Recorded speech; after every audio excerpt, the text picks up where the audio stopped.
bringing business together, but more importantly, to do scholarships for kids. When you think about my journey, I had an opportunity to go to school on art scholarship, and she thought that was just too cool. And so once I graduated and started an advertising agency, she brought me an idea to do the Black Business Expo. And so we've been doing it for over 25 years. We've given out about 25 scholarships, and I'll tell you, the business owners and the corporations that participate, they have a ball. Because what I do is I do the advertising, the marketing, the PR, and all of the information, because most companies don't have large advertising agencies. They don't have large PR agencies or either large marketing agencies. So the Black Business Expo is a platform to allow them to come to a show that allows them to do business. This year with COVID-19, it's a lot different. Yeah. Many people are at their homes. And so after getting Zoomatized, I call it Zoomatized. That's a great way to say it. When you go to a lot of these meetings, you find out that a lot of times people are at home and they turn their Zoom on, you see their picture, and they just listen to what's going on. So I had this idea. I said, well, the Black Business Expo this year, since we're going to do it online, why don't we do something and call it the Black Business Olympics? And what we're gonna do from 8 o'clock in the morning to 8 o'clock at night is to train business owners on how to do more business. That is so cool. Now, refresh my memory. Was this a one-day event or a weekend event in the past? And now I know you've expanded it to, well, it's a week-long event, isn't it? Yes, it was a one-day event. The Black Business Expo was being held at the Marriott downtown. We would do about 300 business owners, about 5,000 people. And now what we are able to do is a little bit more than 5,000 people, because the platform that we're going to utilize is WebEx, and we can do 1,000 people a day. And so that's 7 days a week, about 7,000 people. But more importantly, we're going to train people about their business, because that is what I call a weakness in business. Sometimes you're in business, you're doing business, but you don't have a chance to work on your business. And that's what we're going to do this year. Well, there's a lot to cover here, and COVID not only changed your expo, it changed the way we do business. And I'm assuming you're going to address that with business owners. I mean, what are the challenges today versus what it was, 6, 7 months ago? Well, the biggest challenges for people like me, who like to get out, who like to talk to people, who like to go to meetings, who like to, I call it press the flesh, talking to people, finding out, are they excited about business? Because it's easy to be in business, but are you excited about what you're doing? And so the COVID-19 has kind of pushed a lot of people home. And while they're in their homes, they have to pivot to figure out, okay, how I'm going to do business. Our restaurants out here, they took it bad. A lot of the restaurants took it bad.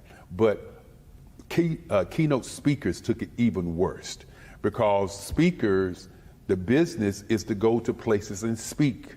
And one of the things that I've seen is a lot of the speakers who are doing speaking engagements, and even entertainers, they can't go to the big audiences now. So how do they build their funnel of business? And so with Zoom and with WebEx and with GoToMeetings, that's the only way. But really, you can't sell your book. You really can't talk to people one-on-one to find out whether or not they're a prospect, whether or not they're sales, or whether or not they're just talking. Well, you also mentioned the kids, which is a part of this, and the scholarships. How does that work this year for folks who are participating in this and getting money, of course, to the kids and scholarships? Well, one of the things that I talk about all the time is the why we do it. Right. And the reason that we do it is to raise scholarships for kids. Our biggest challenge this year is a lot of the companies and corporations have been diverted to other things because of the way the world is. But our kids, what we plan on doing is pitch events all week long, leading from that Monday to that Saturday, where we actually get about the scholarships. And the kids will pitch online why they want a scholarship. Now, one of the things that one of my board members mentioned to me that we're going to change is the kids who get the scholarships, which are laptop computers and up to $5,000, what we're going to do is we're going to have those kids to look at starting a business. as opposed to just going to school. Because a lot of times these kids, we're finding a lot of kids are starting business while they're in college to earn them some money. Are you kidding? Yes. They're starting that young? That's yes, awesome. Yes.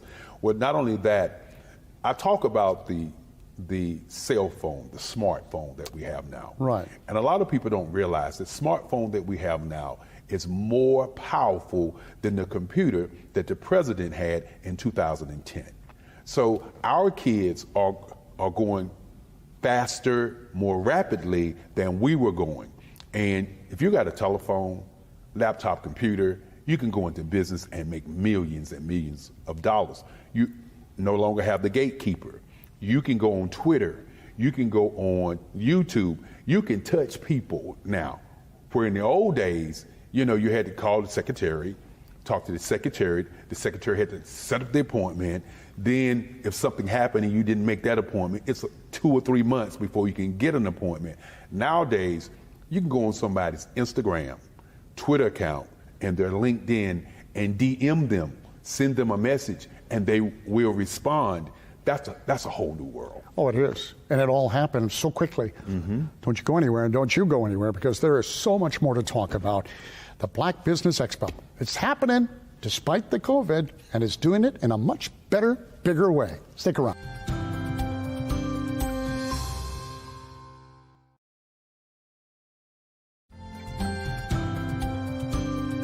Welcome back. We've been talking about the Black Business Expo. It all starts Saturday, November 9th online. Yes, it's virtual. And we have Dr. Eric Kelly, CEO of the Black Business Expo USA, with us to talk about all the workshops and all the special guests. And it's always fun to get together with you. We talked a little bit in the first segment about COVID and how it's changed things. Let me expand on that. There are challenges, but you're going to be addressing that, and the speakers are going to be addressing that during the expo. Let's talk. Yeah, we have a young lady by the name of Leticia Nicole, I want to get it right, who survived COVID. She works in the health industry. So those are the kinds of things that we're going to talk about. What you need to do about this whole COVID. It's unknown. We don't know. I'm reaching out to a couple of doctors from Duke to do some panels to talk about the COVID-19 situation.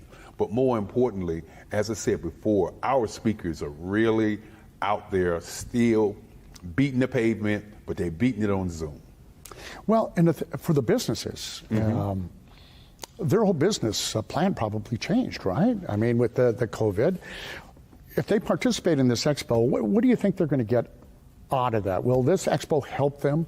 I don't know. Do you adapt? How do you adapt? Well, there are 3 things that you have to think about, first of all. One, that North Carolina is ranked number 8 in African Americans. That's number 1. Number 2, 26th in the country. And then again, $45 billion across North Carolina in terms of dollars in the African American community. I contend to talk about that 8 hours where money circulates in our community. In other communities, it circulates more. You think about it for a moment. If you're a speaker, if you're somebody who pretty much don't exist in the minds of business owners and corporations, this is an opportunity for you to get leads. This is an opportunity for you to get exposure. And more importantly, this is an opportunity for you to give back to the students, to help these students, because we're going to talk about it. The expo is not about an event where people just go to and they just network and they talk. They go because to help these kids with scholarships. And I think that's the most important thing that we do. Yeah, oh, absolutely. The speakers. Is it 100 speakers? You have 100 speakers? That seems like a lot of speakers. Yeah, you think about the Olympics, right? Right. Okay, and the Olympics have all these nations, right? Right. And so one of the things that we're doing is called the Black Business Olympics.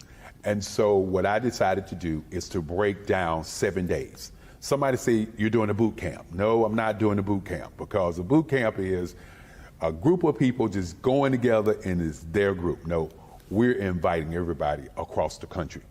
And so what we're doing is we broke it down to 7 different days. On Monday, we're doing business to business. And so we'll do things like ABCs of starting your business, business finance, business contracts. Then on Tuesday, we're doing advertising, marketing, public relations, and merchandising.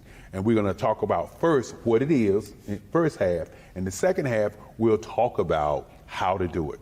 Then on Wednesday, we're doing what I call Social Media Wednesday, and we'll talk about why should you have a LinkedIn, why should you have a YouTube account, and what they do together, and then how to market on those particular platforms. And now on Thursday, we're doing diversity, inclusion, community engagement, and of course, social responsibility. And we're going to talk about women's issues. Then Fridays, it's going to be really exciting because we're going to be talking about the Generation X versus Generation Z. The young folk, they get a chance to talk about business strategies. Then on Saturday, we're going to do, and I'm just smiling because you are smiling. Why? What's happening? I'm having a great time. We're on Saturday. What we do is we're going to do business and the culture, and we're going to talk about art. We're going to talk about entertainment, and then on Sunday we're doing Black business in the church. Each morning we're doing the state of Black business in North Carolina, nationally, and in government. And one of our keynote speakers this year is George Frazier, who is the #1 networking guy out of Cleveland, Ohio, who's going to talk about business nationally. I mean, that's amazing. And for participants, they can tune in anytime. They see a speaker they want to. They don't have to show up somewhere. They don't even have to wear pants if they don't want to. You better stop, Bill. I am going to stop there. But the point is, you can sit at home and relax, and yes, you can go. And that's one of the things that we realized during the COVID situation is that people are not going to just go online and be there visually.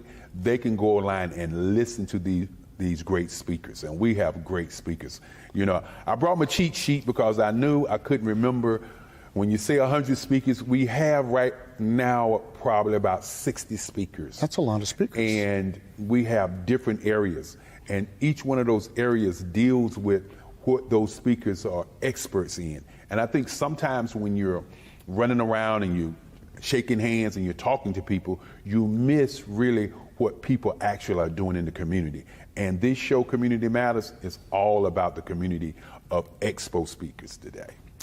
Well, the folks who will be tuning in, we're going to be coming up, and we'll in the third segment, we'll talk more about it. But it is about the kids, but it sounds like, my goodness, you really have an opportunity to get invaluable information. Mm-hmm. You can have a great idea for a business, but there's a lot more than just a great idea, isn't there? Well, when you start talking about starting your own business, getting in business, the small business centers across the state of North Carolina do an outstanding job. A lady by the name of LaShawn Harley, who's the director of Durham Tech's Small Business Center, is a young lady that's working with us, and she does an outstanding job. But there are 55 other directors across the state of North Carolina that we are reaching out to help us with the expo. Then you have people like Natalie Murdoch, who's a state senator, under 40 state senator, who's going to be talking about her business, how her father started her in business. And then we'll move to people like James Stanton, home ownership for entrepreneurs, who will talk about business strategies. And the list goes on and on. Oh, it sounds exciting. We're going to come back. Don't you dare go anywhere, because the Black Business Expo, it's changed a bit. It's longer and it's virtual. It's online for you. Stick around.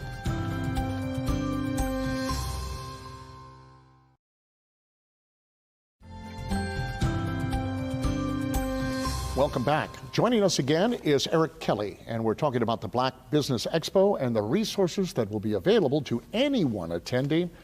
And you do have a lot of things happening there.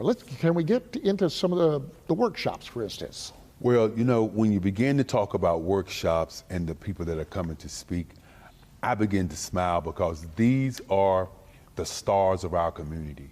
You know, a lot of events bring in a national speaker. Our national speakers are the people that are in the community. And one lady that really works with us is Angel Green. She's the president. And Angel, she really manipulates what goes on at the show. She makes sure that all the T's are crossed and all the I's are dotted. And she runs a company called Artistic App Design. So the way that we have our app, she actually does the app for us. And then there's another lady that, her name is Glendola Massenberg Beasley. And I say her whole name because she's that powerful. She takes the time out of her other company where she does board relations. And what she does is she handles all of our speakers at our show. And then there's one other lady who's Deborah Tower. And Deborah does the college summit. And oh my goodness, the way that she comes into the room and smiles and get people to understand that our kids really need the information. She does an outstanding job. And you know, sometimes people say, I don't even do anything, I just show up and smile. No, that's what I say about me. That's what I told you. You just do it. I can see the smile too. You are really pumped over this. Oh, and the people that I are love involved. it. People don't understand. Every year that I get a chance to work with kids and talk to these kids, I see in their eyes that they're looking for something, and the expo is just one in a million things that we should be able to do to help these kids. And one of the people that is coming to the show this year is James Stevens III. A lot of people don't know James Stevens III. He's a comedian, he's an impressionist, and he's our entertainment. And I always mention him first because he gives away scholarships for kids. And he was one of the people, when I stopped doing the show, that inspired me to start doing the show again. He built him a new theater down in Myrtle Beach called the Asher Theater, where he performs each and every day. So I wanted to mention him. And then we have Gracie Johnson Lopez. And if anybody that knows Gracie, she's the person that does a lot of diversity and inclusion workshops in the community. So she's also great. Sandra Braswell with the credit union. These ladies are going to be on a panel called It's All About the Business. And the ladies are going to sit there and they're going to talk about what business is all about. Because one of the things that the expo does, and I know you ask about this, we got a lot of moving parts. Yes. We have a stage where we do fireside chats. So we do 4 fireside chats. And we start at 10 o'clock with It's All About the Business, where young, brilliant women get an opportunity to talk about the business. And then at about 12:30, we do what we call a Black Business Call. And that's where Sheriff Burkett comes. That's where the ex-mayor of Durham comes up. And they talk about the Black Business Expo, why we're doing it, and what it does for the community and how it affects the city. And Councilman Brenda Howerton is also going to be there, along with a very good friend, House Representative Zach Hawkins, who is one of our stars right now. And it sounds to me, I don't mean to interrupt, but you know what's also interesting about this, because I've been to expos, and you're right, they usually bring in a lot of people from outside the area, and they may motivate you, and they may, here's how successful I am. But these are people that you'll be able to do business with, one-on-one. I think that's, I just have never heard of this before. I think that's a very big plus for anyone who's thinking about going. And then the other things, most of these keynote speakers, you pay them $160,000, $70,000, $80,000. Wow. Okay, when you pay a keynote speaker that kind of money, okay, they take that money and they walk out of the community. You know, I was talking to Marty Clayton with Duke Energy. We had this conversation about, you know, doing a lot of events, and people set their events up and they want people to come. They want people to come. So they get these stars out of Hollywood. They get these people who write these books. And what happens to the money? It's hard to do a great event. And so what I've been doing, and I'll let everybody know, I am still working on getting a couple of surprise keynote speakers by having dialogue with them to share with them why it's important for them to come to the Black Business Expo. No hint. I can't do it right now. But I tell you this: when we do announce it, the people are going to be so great and so magnificent until people are going to just. It's going to be like a wildfire. We won't even have to advertise. Remember, there's only 250,000 people in Durham. There's only 380,000 people in Raleigh. So if somebody's coming from a place that's 8 million people, their name will be recognized. And then we have another seminar and workshop, which is, a fireside chat. that I think is one of the most important fireside chats that we do. It's called the Millennials versus the Baby Boomers. Guys like myself who are 60 years old, and then what about the young kids, Generation X, and the millennials? Okay, how do we as business owners react and have conversations with them to help them not make the mistakes that we probably made? And that's a fireside chat with Thomas Wilson, Lakeisha Cole, and Michael Hines of GlaxoSmithKline. And Michael is just an awesome guy. We had a chance to sit down with him, and his passion.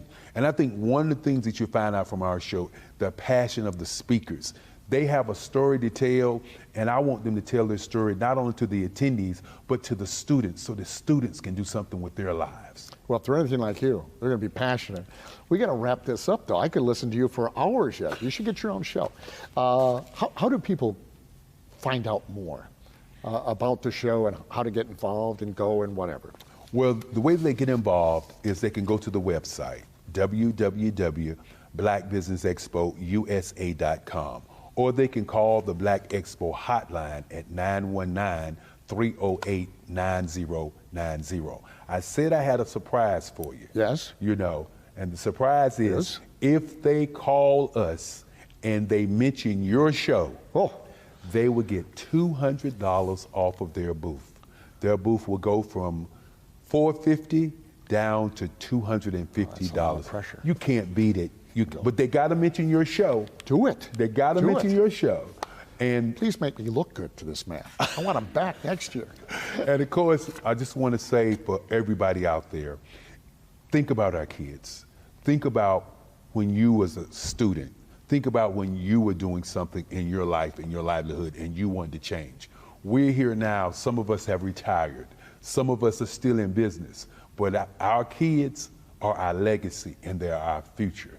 And in North Carolina, there's $145 billion in the African American community. Why can't we harness that power and take some of that money and give it to our kids so they could have better lives? Oh, amen. And I want to thank you for allowing me to be on the show. Listen, I was going to move out of the way here because you got it down. You don't need me, but thank you so much and good luck. I mean, what a great cause. When something's this pure and this good, it's no wonder it's successful year after year. And thank you for being here and watching. We hope that you did enjoy today's show. I certainly did. And if you have any questions or would like to know more, visit our website at RaleighCW.com and myrdctv.com. I'm Bill LeMay. Thank you for watching Community Matters, and we'll see you next week.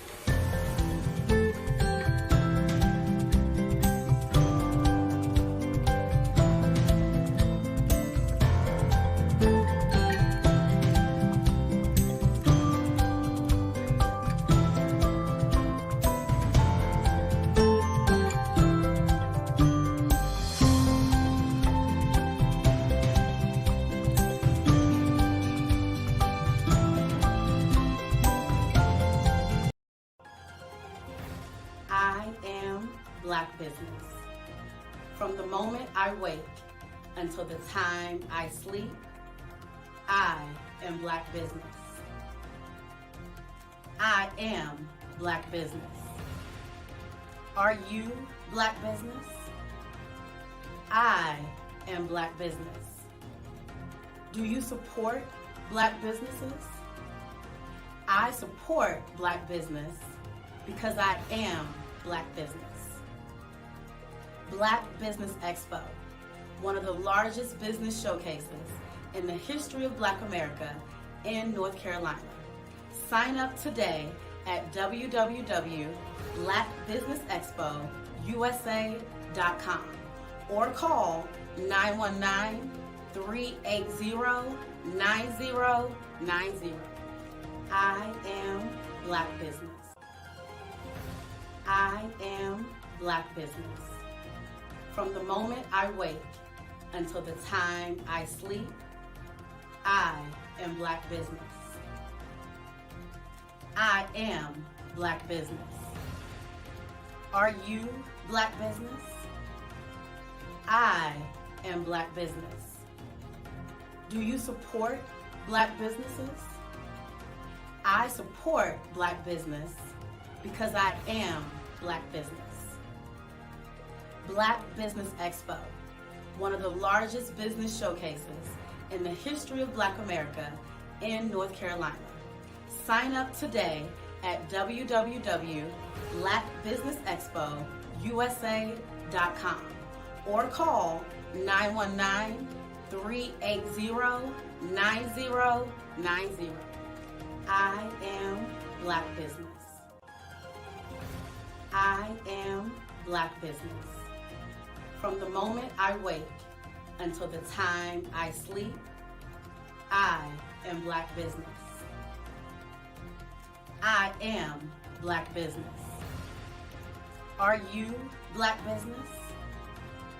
I am Black business. Do you support Black businesses? I support Black business because I am Black business. Black Business Expo, one of the largest business showcases in the history of Black America in North Carolina. Sign up today at www.blackbusinessexpousa.com or call 919-380-9090. I am Black business. I am Black business.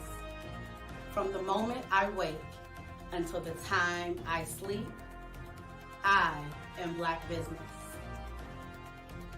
I am Black business. Are you Black business? I am Black business. Do you support Black businesses? I support Black business because I am Black business. Black Business Expo, one of the largest business showcases in the history of Black America in North Carolina. Sign up today at www.blackbusinessexpousa.com or call 919-380-9090. I am Black business. I am Black business. From the moment I wake until the time I sleep, I am Black business. I am Black business. Are you Black business? I am Black business. Do you support Black businesses? I support Black business because I am Black business. Black Business Expo, one of the largest business showcases in the history of Black America in North Carolina. Sign up today.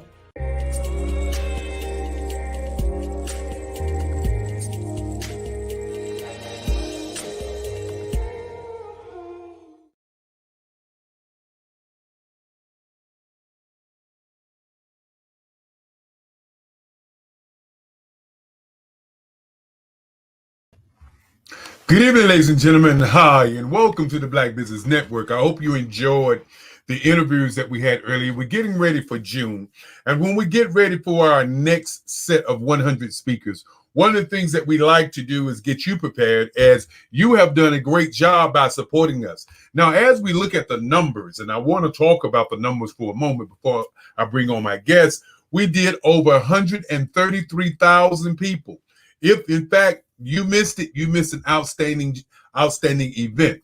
The Black Business Network is an African-American entrepreneurship network that highlights and spotlights business speakers from all across the country, business companies from all across the country.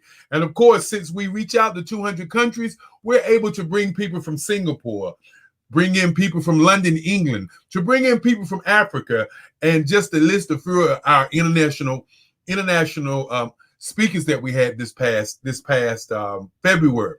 February was Black History Month, and during Black History Month, we had the opportunity to begin to talk about what business is like.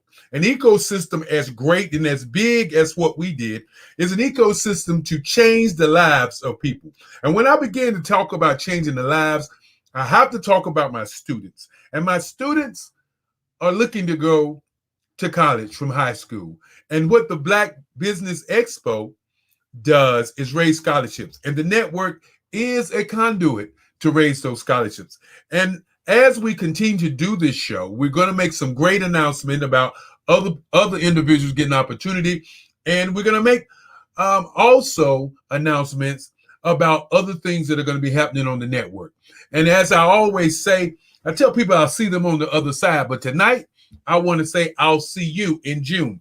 It'll be June the 7th through the 13th. So sit back, relax, and get ready for another phenomenal show with over 100 speakers talking about business on the Black Business Network.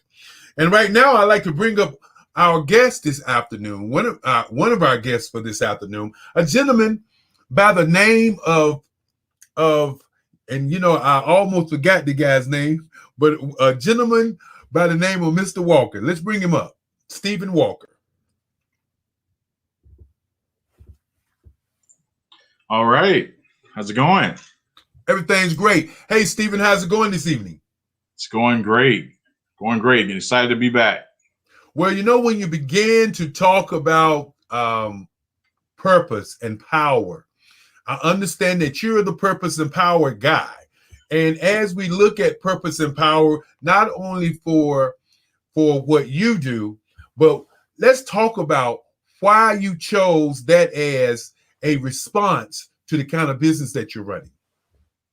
Well, purpose and power, as far as being the purpose and power guy, that's something that I think Miles Monroe actually is the originator of that. And early on in my youth, my mom brought him into my life. She purchased his books on purpose, and so I read through some of those. And but the reason why I named my company that is because that's something that I started walking in myself recently. I really started looking at, you know, my career over 30 years of being in marketing and advertising. I've done a lot of work for a lot of companies, made them a lot of money, and used some of my skill sets and talents to do that. But I wasn't really walking in purpose, and I definitely didn't have any power. And due to COVID-19 and COVID downsizing, really I got set free from the job that I had to begin discovering what it means to actually discover your purpose in God, and then have the faith to walk it out, and then get the power to be free to become the person that God made me to be.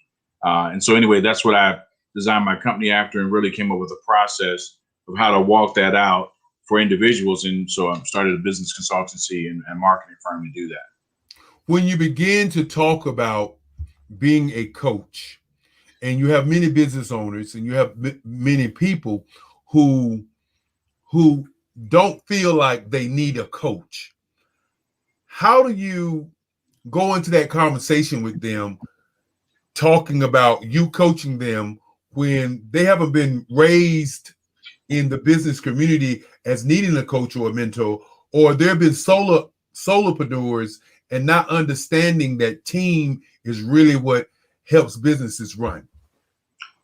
Well, I think when it comes to leadership, that's one thing a leader has to look at is how much, not do they know, but how much don't they know? And the only way you're going to figure that out is to have someone that can see in 360 degrees around you and show you where you might be missing the mark somewhere. And if they're open to learning, and hopefully, you know, if they're a business owner, they are open to learning and growing and scaling their company beyond where they are presently. They've already come to terms with the fact there's a lot they don't know, especially with what's happening now with COVID-19 is changing the game. I mean, business is transforming around the world because people are having to develop new systems, new strategies, really just to recoup old business. And so having a coach can help you see beyond what you can see, and then begin implementing a strategy to help you overcome some of the things and some of the challenges you're facing. Well, you talked a little bit about COVID-19, you know, what really would you say to business owners who went out of business during COVID-19? Because I'm understanding that you pivoted and you saw a different way. What do you say to business owners who, let's say, didn't prepare their companies for COVID-19, who still have great ideas, who may be sitting on the sidelines thinking that they're helpless in terms of what they're doing? Well, the first thing is to know that you may be down, but you're not out. You only lose if you don't get up. And what I would challenge you to do is to take some time, and whether you do it in your computer or you get a pencil and a pad and you write this down, write down everything that happened with your company to cause it to fail. Write down all the lessons you learned and the things that you should have done, and take a look at that, because that becomes a roadmap to your next endeavor. You know, you never want to give up while you're learning. You know, just because you got an F on the test doesn't mean that you failed the class. It just means you need to study a little bit harder to get an A on the exam, right? So we never want to give up. As long as you have breath in your body and life in your spirit, you want to get up every day saying, you know, you might have knocked me down, but I'm not out, and come back stronger the next time. But when you do your assessment, your self-assessment, and you look at where you might have fallen short, the things you wish you would have done, then you already have kind of a strategy to help you overcome some of your challenges. But you have to get a coach, a mentor, another business person to come alongside you to help you relaunch and figure out how not to make those same mistakes, because you got to be held accountable. That's the only way you're going to be greater than you were before. Well, now, you know, early on, you know, I didn't give you a proper introduction, because a lot of times I like for my my guests to talk a little bit about themselves. But some of the things people don't know about you: you're a 30-year marketing and advertising executive. Of course, your brand strategy, a pastor, author, poet. Of course, you're an artist. We talk for 3, maybe 4 hours about your art. Being a public speaker, a mentor, podcaster, radio. You know, one of the reasons I don't do all of that, because what happens is people get lost in who you really are and what you're really representing and the things that you're working to do. I think the most important thing to say about you is that my purpose and my power is something that resonates with people who are looking to continue to create their lives and change their lives. And whether you are a poet or an artist or all these other things, it really doesn't matter to the business owner who is looking to change their lives by recognizing their purpose and their power. How do you get people to understand what their purpose and their power is? Well, I mean, the first thing about taking a journey, in order to understand where you're going, you got to first start and have a really honest look at where you are. Like, what is your starting point? And I just have them just get grounded. Like, okay, where are you spiritually? Where are you personally? Where are you in business? And once we look at those three sections, we start getting a better idea of where we might begin growing and stepping out of where you are to where you want to go. You know, a friend of mine said you need to begin with the end in mind, right? So you have to know if this is where you're trying to go, you got to come back to where you are to begin your journey. So that's the first thing, is really just take a really honest look at where you are. And if you need to, have others kind of give you some insight of where they see you at. And from there, start building a plan to really take the steps you need each day to get stronger in all 3 of those areas. Well, who influenced you most in life as you look at your career? I would say my mom. You know, my mom and my family, like yourself, you know, you've had some really strong, powerful people that have influenced you throughout your life. But, you know, my mom, even though she raised 3 children that were all born 1 year apart, we were born, I remember I was 4 or 5 years old, and we were living in Philadelphia, in Germantown, in the projects. And she was a really young mother, 3 children, and she was able to achieve so much in her life. You know, I just saw resiliency in her. No matter what happened in her life, she never gave up on being the best that she could be for everyone around her. She showed that, you know, when it comes to becoming better, you don't have to stay where you are. I saw her go from the projects to moving in with family, to getting her own apartment, to, you know, us living in a really nice area in Verona and in Richmond, Virginia, an area called Verona. And her just really pouring into us, you know, the values necessary to be not only a good human being, but to be a contributor to society. And she, you know, she always was there to help people. It wasn't all about her, wasn't all about us. She would help strangers. She would help ministries. She would help businesses. And I just saw her give. And so I think I kind of got that spirit from her of wanting to help people while helping myself.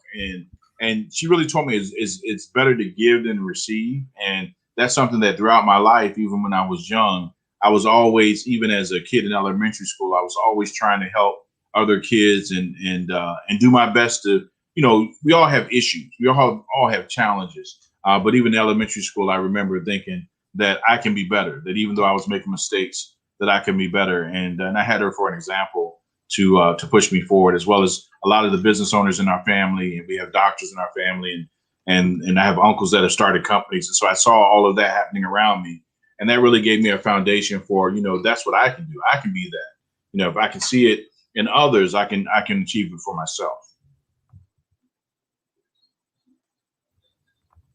Well, as we look at today's interview, I think one of the things we have not talked about, we haven't talked about how people can reach you, first of all, and not only how they can reach you. What are some of the things that you're looking for when you're looking at a new client? Well, if you want to reach me, you can go to my website. It's mypurposemypower.com. Mypurposemypower.com is the website. And that, of course, there's a contact page. You can reach me there.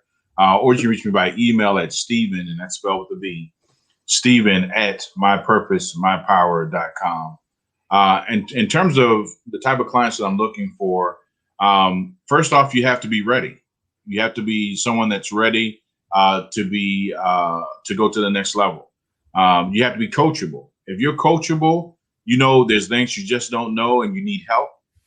You're a business owner and you might be struggling, or maybe you're doing good and you're looking to grow and scale. I work with companies that are on both sides of that spectrum. I'm there and I can help you. But if you're open and you're coachable and you're ready to take the steps now, you can be successful. And that's for anyone. Anyone that, whether you're trying to be an athlete, a business owner, or anything in life, if you're ready and coachable and you're willing to learn the lesson you need to in order to be the best, you can achieve it if you stick with it and follow through. Well, what do you say to business owners who have reached the height of their business and they have made a conscious decision not to want other people to help them, but you're having a conversation with them and you can hear in their voice their fear. You can hear in their voice their need for some guidance. How do you intervene into those kind of conversations without beating down the ego or beating down the arrogance of someone who has a great idea but is right on the cusp of making a breakthrough? Well, the first thing I do is just get in touch with them personally. It's not always about business. I have clients that have come to me and they wanted to launch concepts in the U.S. and some internationally. And I have clients that are, they're in business and they're pivoting and they're trying to figure out how that is going to, how that's going to look and how to get their staff up and buying into the new vision. But really what I try to do is come first and get to know the person and say, look, you as a human being, you as a person, you have needs. There's things that you need. And so let's talk about that. Where are you mentally? Where are you emotionally? Where are you within the relationship structure that you have? If you're married, how's your relationship with your wife? If you have kids, how's that going? And just get a feel for where that person might have a weight and a strain on their life. Because unless we remove those things out of the way, it doesn't matter what you launch. When you come home, you're basically fighting two battles. And you don't want that. You got to have peace in your home. You got to have peace in yourself. And you got to believe that, when you leave the house, everyone is on your side and they're cheering for you. If you got that, then you can go outside the home and start looking at the business and say whether you're launching a new product line, a new service, a new company, a new division, or you're just launching new ideas out into the marketplace. You want to have that in your mind that, at home is great. Everything's good with my kids, or at least getting better. Maybe it's not great, it's getting better. And that frees your mind and frees the resource in your spirit to just be open and able to move the way you need to move. And then what happens is, and this is actually scriptural, if you're married, let's say you're a husband and I'm married, the way I treat my wife could either hinder my prayers or allow my prayers to be answered. And so if you operate within these spiritual principles of having balance with God, balance with yourself, balance within your family, then really you set it up so that the blessings that God has in store for you come to you in an easier way. And I have clients that some in banking and some in communications that really came to me for business. They wanted me to put together a strategy. You know, I've been in marketing and advertising and radio and in television and digital and had tremendous success. And so they've come to me to put together a plan to help them market their concepts. And the first thing I did is told them, we're not working on that. That's not what's important. Let's work on you. If we can get you right, if we can get you having peace and then operating according to God's will, God will bring business to you. And it has blown their socks off that's exactly what happened. I've been working with clients. There's one client I've been working with for 6 months. And the breakthrough that she's gotten spiritually and the peace that's in her life and how settled she is in her vision, it just has breathed new life into her venture. And that's what brings success. Ultimately, that's what brings success. The other thing, too, is that if you're a business person, you're trying to present yourself to the marketplace. Well, shouldn't you present your best self? You shouldn't be anxious. You shouldn't be hungry. You shouldn't be thirsty, because that's not going to make me feel good as a prospect to you, because you're not really thinking about me. You're thinking about you. But if you come to me at peace and you're just trying to build relationship, that's the first step to having longevity, is to build the proper personal relationship, quick rapport building, an actual genuine relationship with the person across the table. And then you'll have a client not only for life, but you'll have a friend for life. Well, when you begin to look at your company, again, give people your website, and again, give people your email so they can reach out to you. And of course, when you come to my show, it's all about the kids. We always are raising scholarships for kids, and we always are looking for companies and corporations. I understand you're going to be working with this year to help us in that vein. Absolutely. The question that I have is, why would you work with the Black Business Expo to help us help these kids? That's a great question. You know, we have the same heart. You know, in order for us to have community, you and I to have community, we have to have, that word breaks up into common unity. And I think that's what brings us together, the heart for the youth. You know, when I was young, I grew up and it was rough for me. You know, I was an alcoholic and a drug addict at 12. You know, I was arrested by the time I turned 16. So, you know, there was a lot of challenges in my life. And I realize now it's because I had a purpose on this earth that I was under attack when I was a youth to stop me from achieving my purpose. And there were times where, you know, in teens, if you have a teen, you know, child, or if you have teens around you, you know, there's a moment in the teen's life where they're thinking it's got to be more to life. I mean, who's checking for me? Who's trying to help me? Who's going to help me get beyond where I am and get out of this environment I'm in to help me achieve greater? And so you're answering one of those questions. I mean, I commend you. You've been doing a tremendous job. I think you've been, you know, giving scholarships for like 25 years, and you've helped out. Hold it.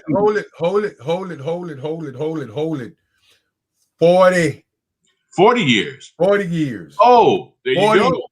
40. I just want to get a little credit, just a little credit, not a whole lot, not a whole lot. Just, 40 years. That's amazing. But it's not really. I've been giving out scholarships. It really has not been me. I have been working under my moms to give scholarships out. I just always like to mention that, because I think sometimes people lose in the water of accomplishments. They lose what really is going on. Yeah. When my grandmother brought this idea to me, it was not something that I wanted to do. I tell people all the time, you know, sometimes what you have planned for you, sometimes other people can see something greater for you. And my grandmother, she brought the Black Business Expo to me after. Now this is what I call someone who's paying attention to what her children are doing. Okay. I got a job out of college, and I had the job that I loved, which was the paste up artist job, which is when you go to your computer, you do cut and paste and put words on documents. I was doing that with an X-Acto knife and a ruler. And I loved it, because in my mind, I was headed toward an advertising agency, and I didn't have any money. My great grandfather used to say his money was his money. And if you need money, you need to think. And this world is set up for people who think to get all the money. So I thought about it and I said, how could I get some money? I had an opportunity to sell cars. And I went and sold cars for 3 years. I sold 20 cars a month and did about $150,000 a year. And then I opened up my agency. Okay. Now, think about this now. My grandmother's still living, right? She's watching all this.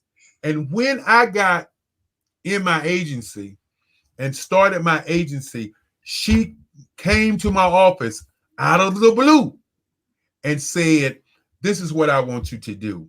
I want you to do a business expo for Black businesses where you bring white business owners and Black business owners together so that they can do business. But I want the mission to be to raise scholarships for kids, because you got an art scholarship to go to school.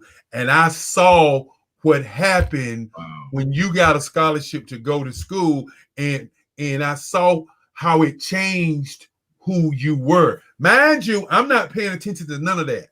I am just going, I'm going through my life doing my thing. Hey, I get the art scholarship. I win the best artist in the state. I'm rocking and I'm rolling. And I'm just, and sometimes in people's lives, they are going through what they're going through. And other people are sitting there and saying, you know what? There's something else you can do for me that's bigger than you. Yeah. And the reason I jumped up and cut you off and said 40 students, because my grandmother, if she was here, she'd pull out the drop code. And I don't know if you ever what? I don't know if you ever got the drop code. I got the drop code when I jumped the fence in junior high school and lied after I got suspended, and lied that I went to school every day. And she found out, and she said to me, look at me square in my face. She said, you are lying to me. Mm. And she said it just like this. She said, you are lying to me. And I didn't raise a liar. Mm. But I'm going to fix all of this right now. She said, take off all your clothes. Oh. Go in the living room. We stayed in the projects. Go in the living room. Lay on the sofa. I'm not going to run behind you. Mm. Open the front door. The screen door. Open the front door. And she beat me with a drop cord. Mm. Everybody in the community was hearing me yelling and screaming, was standing outside the door laughing. Oh, wow. It was the last time I lied. I bet. But I would say this about that moment in time. She taught me something that was more valuable that day, that lasted from this day to forever. It changed your life, I'm sure. She taught me that if I told her what I was doing or where I was going or what I wanted to do, as long as I didn't bring the police to the house, I could do anything I wanted to do.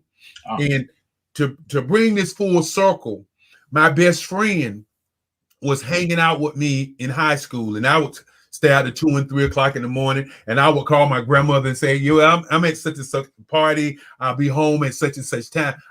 That's who I was because of what happened in junior high school. I knew if I called and told her what was up, everything would be fine. When me and my best friend got to college, his brother asked him at a cookout we had, asked him, when you was in high school, Kelly, they call me Kelly, did your grandmama used to whoop you when you stayed out to 2 and 3 o'clock in the morning?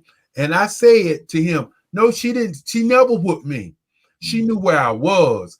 He turned to my best friend and said, I told you he won't get no whoopings. and his mama, my best friend's mama, was tearing his butt up. Sure, yeah. My point to that is, when you communicate with people and you be honest with people, then people, if they understand where you're going, then you can get more done. Yeah. I had a 3-hour conversation with you about art. Yeah. And I didn't pull anything back from the art piece. As a matter of fact, I sent you pictures of what I do in terms of canvases because I'm so excited that you are an artist. And all of these things that seem like they may be gifts are really things that people should be doing on an ongoing basis. That's why the scholarship for my kids is so important. That's why it's important for me to announce tonight that we're going to be bringing you on Thursday nights at 8 o'clock for a show called My Purpose, My Power. And each night you're going to have guests and you're going to have people to come on to talk about their purpose and their power. We're still working out if it's going to be the first Thursday in March or is it going to be the first Thursday in April. So we'll have a conversation on the other side, but I want to make sure that you have time to market what you're going to be doing, to put together some advertising, some videos, and some stuff that we can be playing so that people can get prepared so that you can actually do it on all of your social media and announce it in a way where it is more to bringing people in as what I call a soft call, not a hot call or a cold call. I don't do no cold calling. I only do hot calls. That means I only have 60 seconds to do what I got to do. If it don't happen in 60 seconds, I'm moving on. I'm not going to be mad. I'm not going to be sad. I do hot calls. And so that's one of the things I wanted to announce tonight. And we have another gentleman that I'm bringing on because I always like to bring people on my show by the name of Keith Hunter. Hello, Mr. Hunter. How you doing?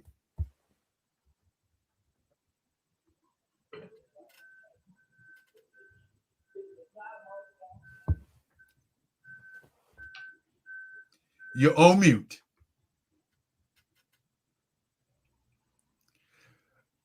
Boy, I tell you, technology is something. It sure is. Hello, Keith. How you doing?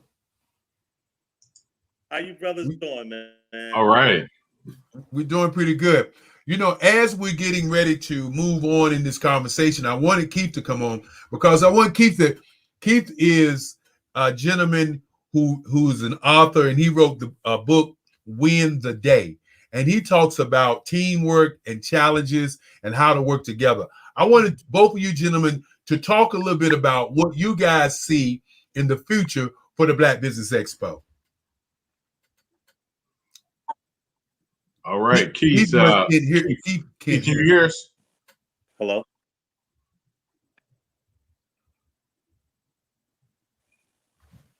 All right, so it looks like his sound might have went out again. Don't we look so crazy when our stuff not working? It's all right. Steve, can you hear us? I think he can hear us. It must be a delay. Yes, I can. Okay. Now. Go ahead. Can you hear me now?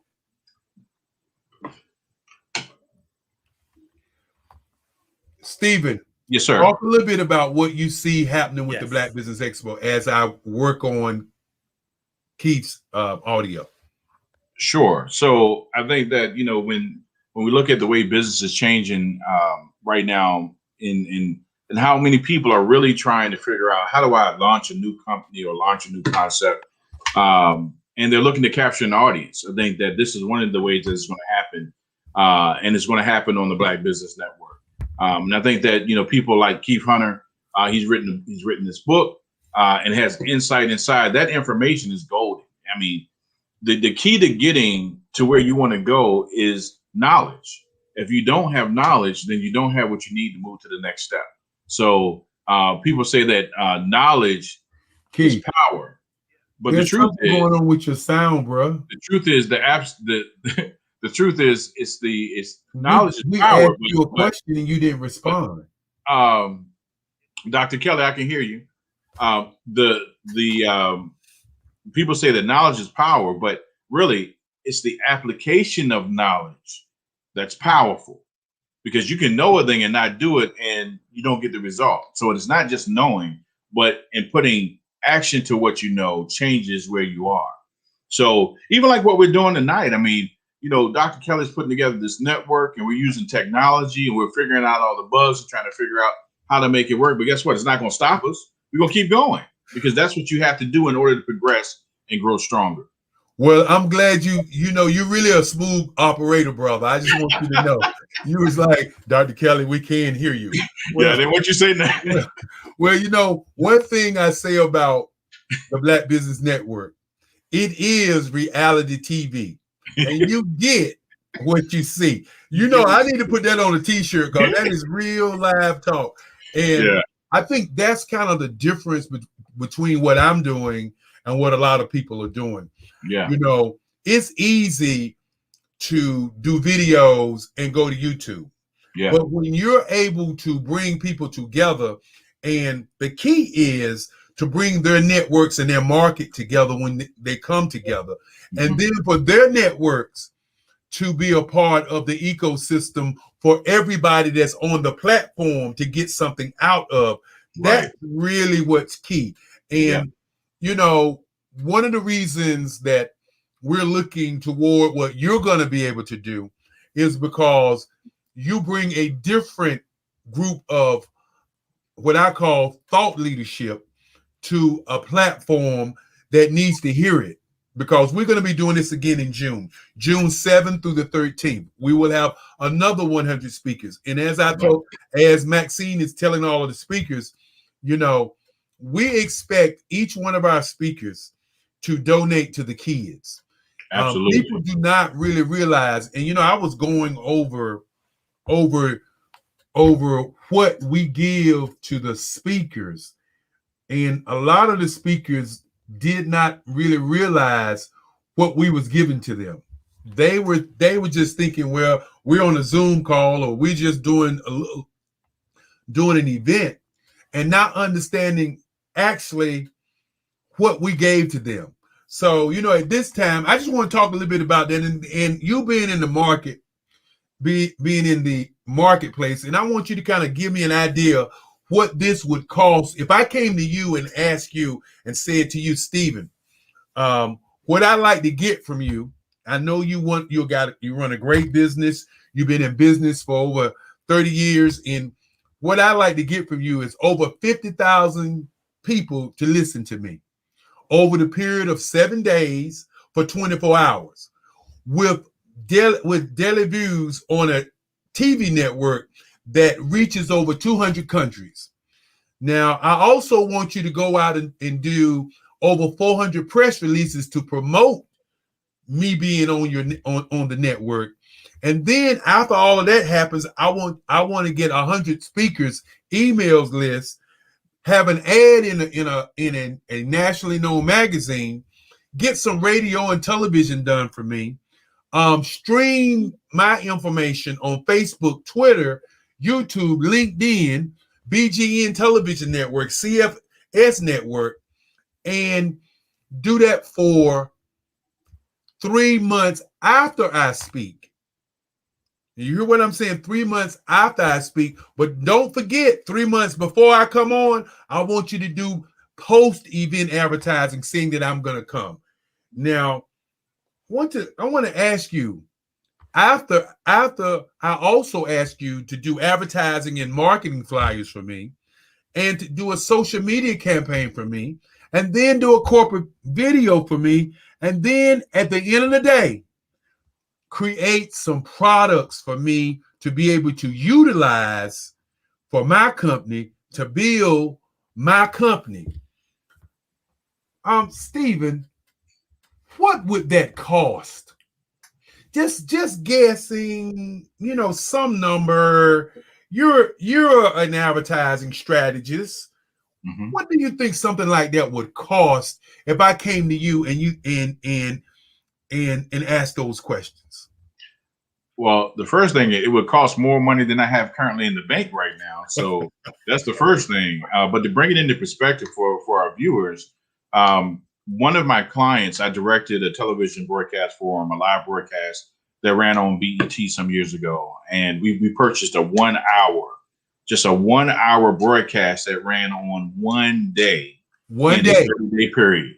One day. So to give you a feel for the cost of time, because that's what you're paying for, 1 hour costs $10,000. That was just 1 hour. So what you said, I was trying to add up the numbers. I wanted to give you something real, but I mean, literally, that that offering is probably in the high five or low six-figure range in terms of all that promotion that will come in the value of that. Now, when you say that, let me ask you the question, the elephant in the room question. Why is it so hard for business people to understand what you just said and what I just put on the table in terms of the reality of the cost of doing, and I did miss the other one, the cost of the network for 7 days. And I did talk about the 24-hour rebroadcasting in the 3 months before, but I didn't say the actual platform, if there's still a cost there. What do you say to people who don't understand it, and why? And I guess my question was more to why they don't understand it. Well, a couple of things came to mind. The first is, if you think about it in terms of a cup of water, if you gave that business owner, they were at your house and you gave them a cup of water to drink, they would just drink it. But if you drop that business owner in the middle of a desert for 2-3 days and you came up with a cup of water, they'd give you everything they have for that water. Mm-hmm. And I think the issue comes down to the perception of value. Mm-hmm. I think most business owners don't really know the value of the thing that you're offering, so they don't give you what you're worth. Mm-hmm. So what you have to do for that business owner is turn it around. Whatever business product or service you're offering me to buy, would you give it to me for free and just have me walk away? Would that be okay with you? And the answer is no. You're in business to sell a service or a product that has value to me. And the return in the exchange is I'm going to give you money for what you gave me that has value.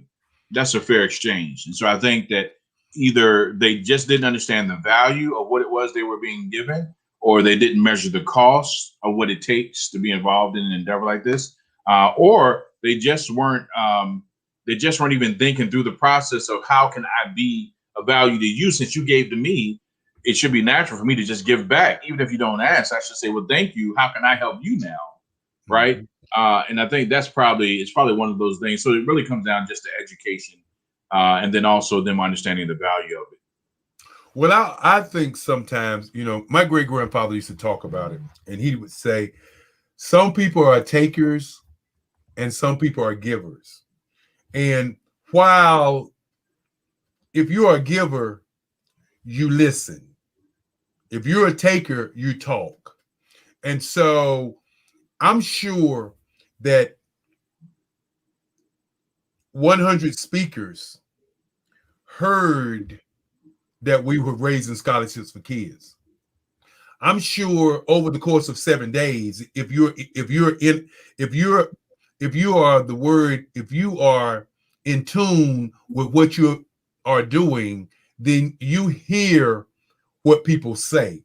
I think sometimes we give people what I call a pass, or we give people I want to be nice because I don't want to upset someone, or I don't want to say something to someone where they may take it wrong and then they may run around and talk about you.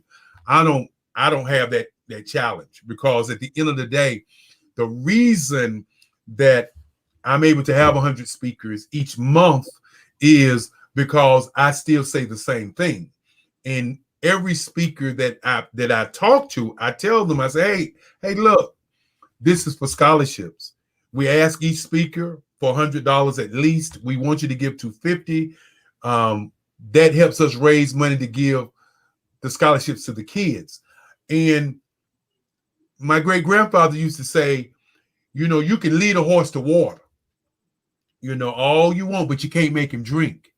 Mm. And then he would laugh and he would cuss. And I'm not going to say the cuss word. I want to say it, but I'm on the television show.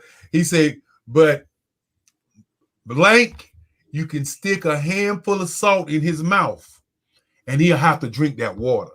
Mm. And so that's one of the things that when I have that conversation with business owners, that are what I call takers. I have that conversation and I say, look, what did you get? What did you do? What did you create while you was on a platform to promote what you do? And if you're a taker, you didn't do none of that stuff. You understand what I'm saying? If you're a giver, not only did you hear that information, you begin to understand, I have something to give to help kids. Like you said, we have kindred spirits. And the reason that you were invited to be on the network was because of some of the things that you said, not at the recap show, but I thought the things that you were saying were important for people to understand what's going on, not only with the Black Business Expo, but in business and in life. That's a good point. When you talk about the total audience reach, what was that number that you said the total audience was? Was it 400,000 or I'm sorry, 40,000? Our total audience reach was 133,000 people. Okay, so now that's the question. This 100 people that are going to come for the next show, right? The next group. The individual question that they have to answer is this. If you could put them on a stage in front of 100,000 plus people, how much would they be willing to pay you for that opportunity? Because that's the reality of what they're getting. And I think if they feel like they have something of value to offer that 100,000, that whatever they're willing to pay you is going to be much higher now because they understand who they're speaking to. And I think it probably came down to something you said earlier. They probably just thought they were just doing a Zoom call and they were just talking and then the other thing too. Go ahead. That's the taker. I'm telling you, this is what I've learned over the years in doing business. The reason that I charge $385 an hour for consulting after the first 15 minutes is because I know my value. Okay. The reason that people take is because that's what they do. Has nothing to do with knowing what's going on. We had some speakers who got information, they came on later. Okay. We didn't press on them. We didn't do no pressing because we were working on the show. Right. But we still gave them the option to understand what we were doing. Now, a listener, a giver would go to the website and say, what's going on? What am I involved in? Okay. Now, most people would understand that they don't exist if they're just sitting in their house and not doing anything. Right. You know what I'm saying? Most people would have, you understood it, and I understood it because when you did your presentation, I was like, okay, man, I know Tam, you didn't get a chance to give your total presentation. Okay. Now that was a timing issue. That was no issue of you not being prepared, that you didn't have your information ready, that you weren't ready to give a dynamic talk. It was a timing issue. So now I could have easily just did, as you saw earlier, the videos that I showed of me just talking to fill in a slot. But instead I called you up and said, hey man, would you do another hour? Yeah. And you said, and I won't forget what you said. What you want me to talk about? I said the same thing you was talking about before. We didn't get a chance to hear your voice. Okay. Now by you getting that opportunity and understanding that this is another opportunity for you, what you did with that is you turned that into an opportunity to do more business, not only with the network, but with me. And that's the piece or the push that the network is all about. It's not about, I'm going to take some money off the table and I'm going to run. I'm not going to get prepared. I'm just going to do me and be happy. It's more about how do we build as Black people and as Black businesses? Because if you think about it, 30 years ago, we weren't doing none of this kind of business. 10 years ago, just 10 years ago, because I got an iPhone 12 now, 10 years ago, we couldn't have this conversation where you are and I'm where I am, and we're able to do more than just be on the telephone, but we're able to see each other. Right. And so again, I always like to ask people that whole question about, giving and taking to hear what people have to say. You make a great point, but that point is tantamount to what you're listening for, why you are involved, and what do you do? Do you serve or do you take? Right. And I think that what we have to look at too is, you know, I hear a word in my spirit. That word is elevate. I think that everyone's in process. Every business owner has a beginning, a middle, and an ending in terms of that business and its longevity and even their life. So I think that we must learn to be open to elevate our thinking, our actions, and our giving. So even when I had the invitation to come, and Maxine did an awesome job bringing me to the table and connecting me with you and coaching me through the process. And then you said, you know, I want you to give to the kids now. I want you to give. And I was like, okay, I can give. I mean, it's not like I got a lot of money, but I was like, I can give $50. I can do that because I'm a giver. And you said, no, brother, I want you to push now. I want you to give. Why don't you give more? Give $100. And I was like, because I don't lie. So I was like, oh, I don't know. I'll see. And you was like, okay, well, just, you know, you give more. And I was like, okay, we got off the phone. And I got to thinking, I was thinking about the value of the opportunity. I had to elevate my thinking. And I said, well, you know, I basically spent $50 in fast food in the next couple of days. And I said, well, maybe I'll just give 100 and stretch myself and give to the kids because people gave to me and got me out of where I was. What you just said, Stephen, is the thing that I preach all the time. You know, we have valuable assets. We have valuable stuff that if I shared with you some of my knowledge, okay, I didn't have to give that to you, okay? But if I shared some of my knowledge, that's some of my time, that's some of my research, and some of my superpower, that's some of my money. Yeah. Okay, now you gave $100 to the kids, okay? I didn't look at you like, well, he just gave $100. I looked at you and said, as I say to everyone, what do you need? What can I do to help you? Irregardless if the information, I know I sent you a lot of information, but I do this to everybody.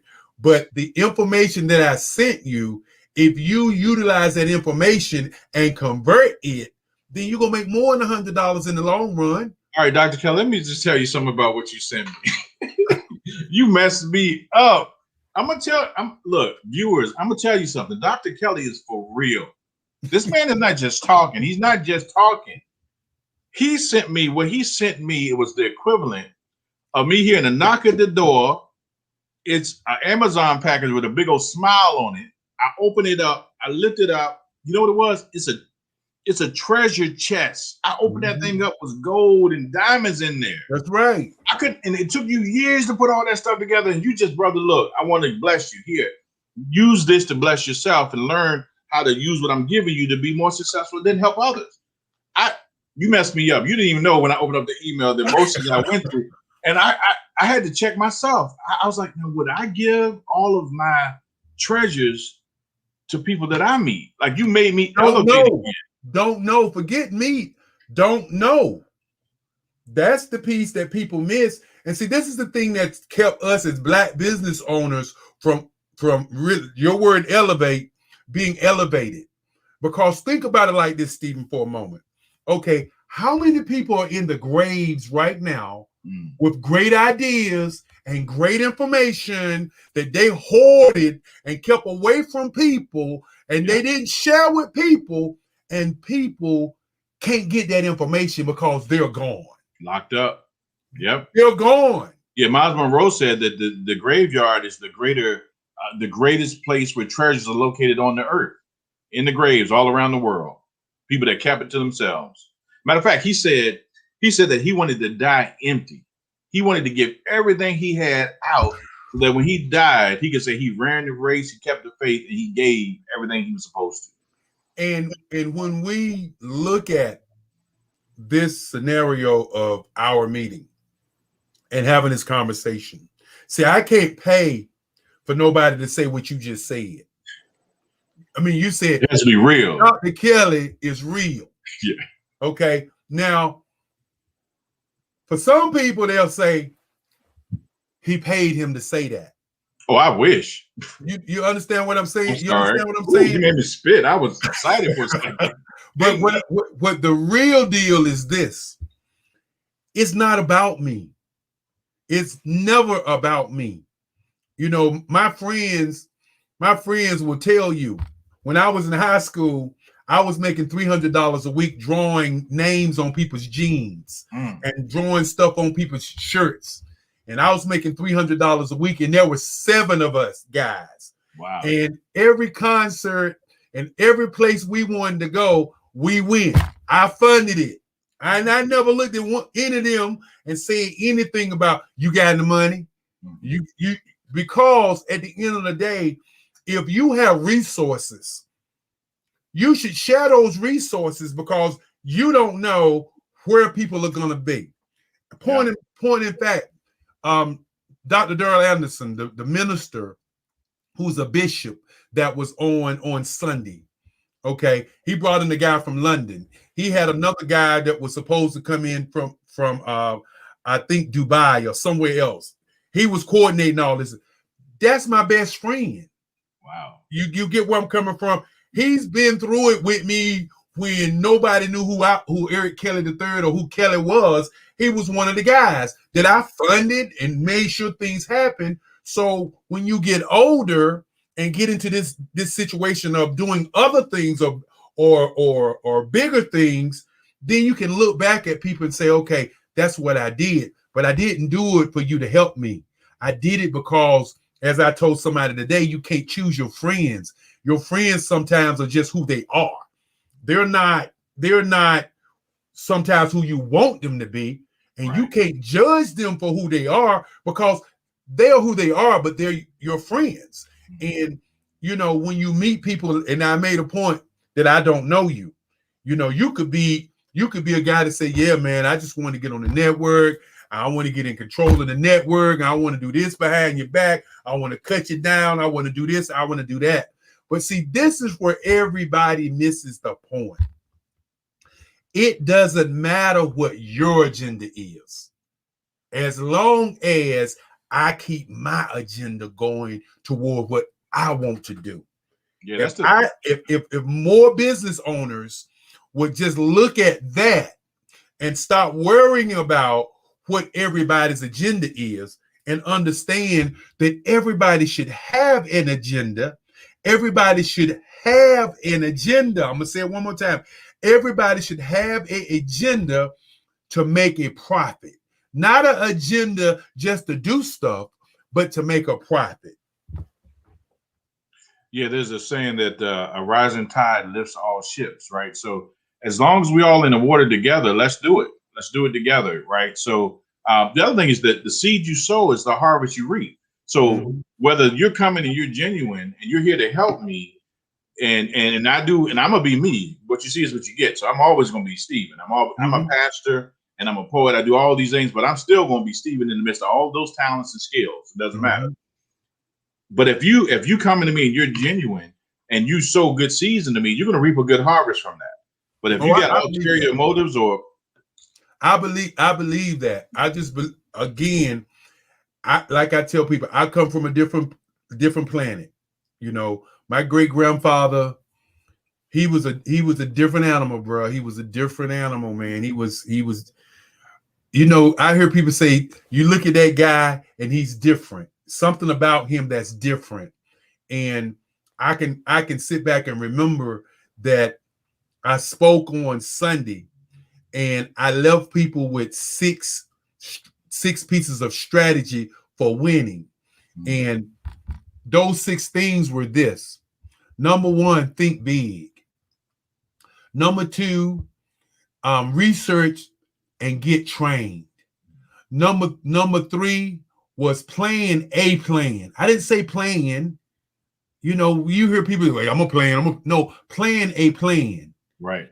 And then the most important, after you plan the plan, execute.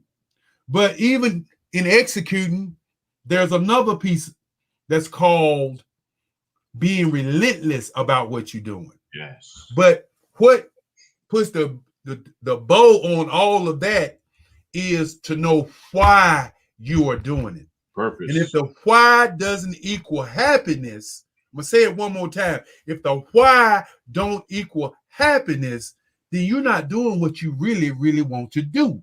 Yeah, So why your you doing it? commitment level, Right. you know, that wake up early in the morning level, that, you know, I draw and I paint. And I, you know, if we was talking on the phone, I would be painting. But that commitment level only shows up if you love what you do.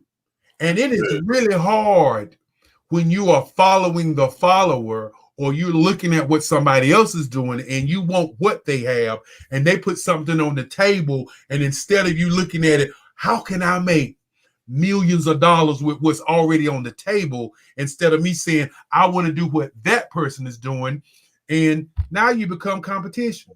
Yeah. Yeah. And the question becomes, why you want to reinvent the wheel when you can take the wheel and make the wheel better than the invention? Right.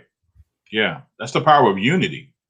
You know, you and I together, that's unity. You know, being able to come together with a common purpose and add our gifts to each other so that we can both become stronger.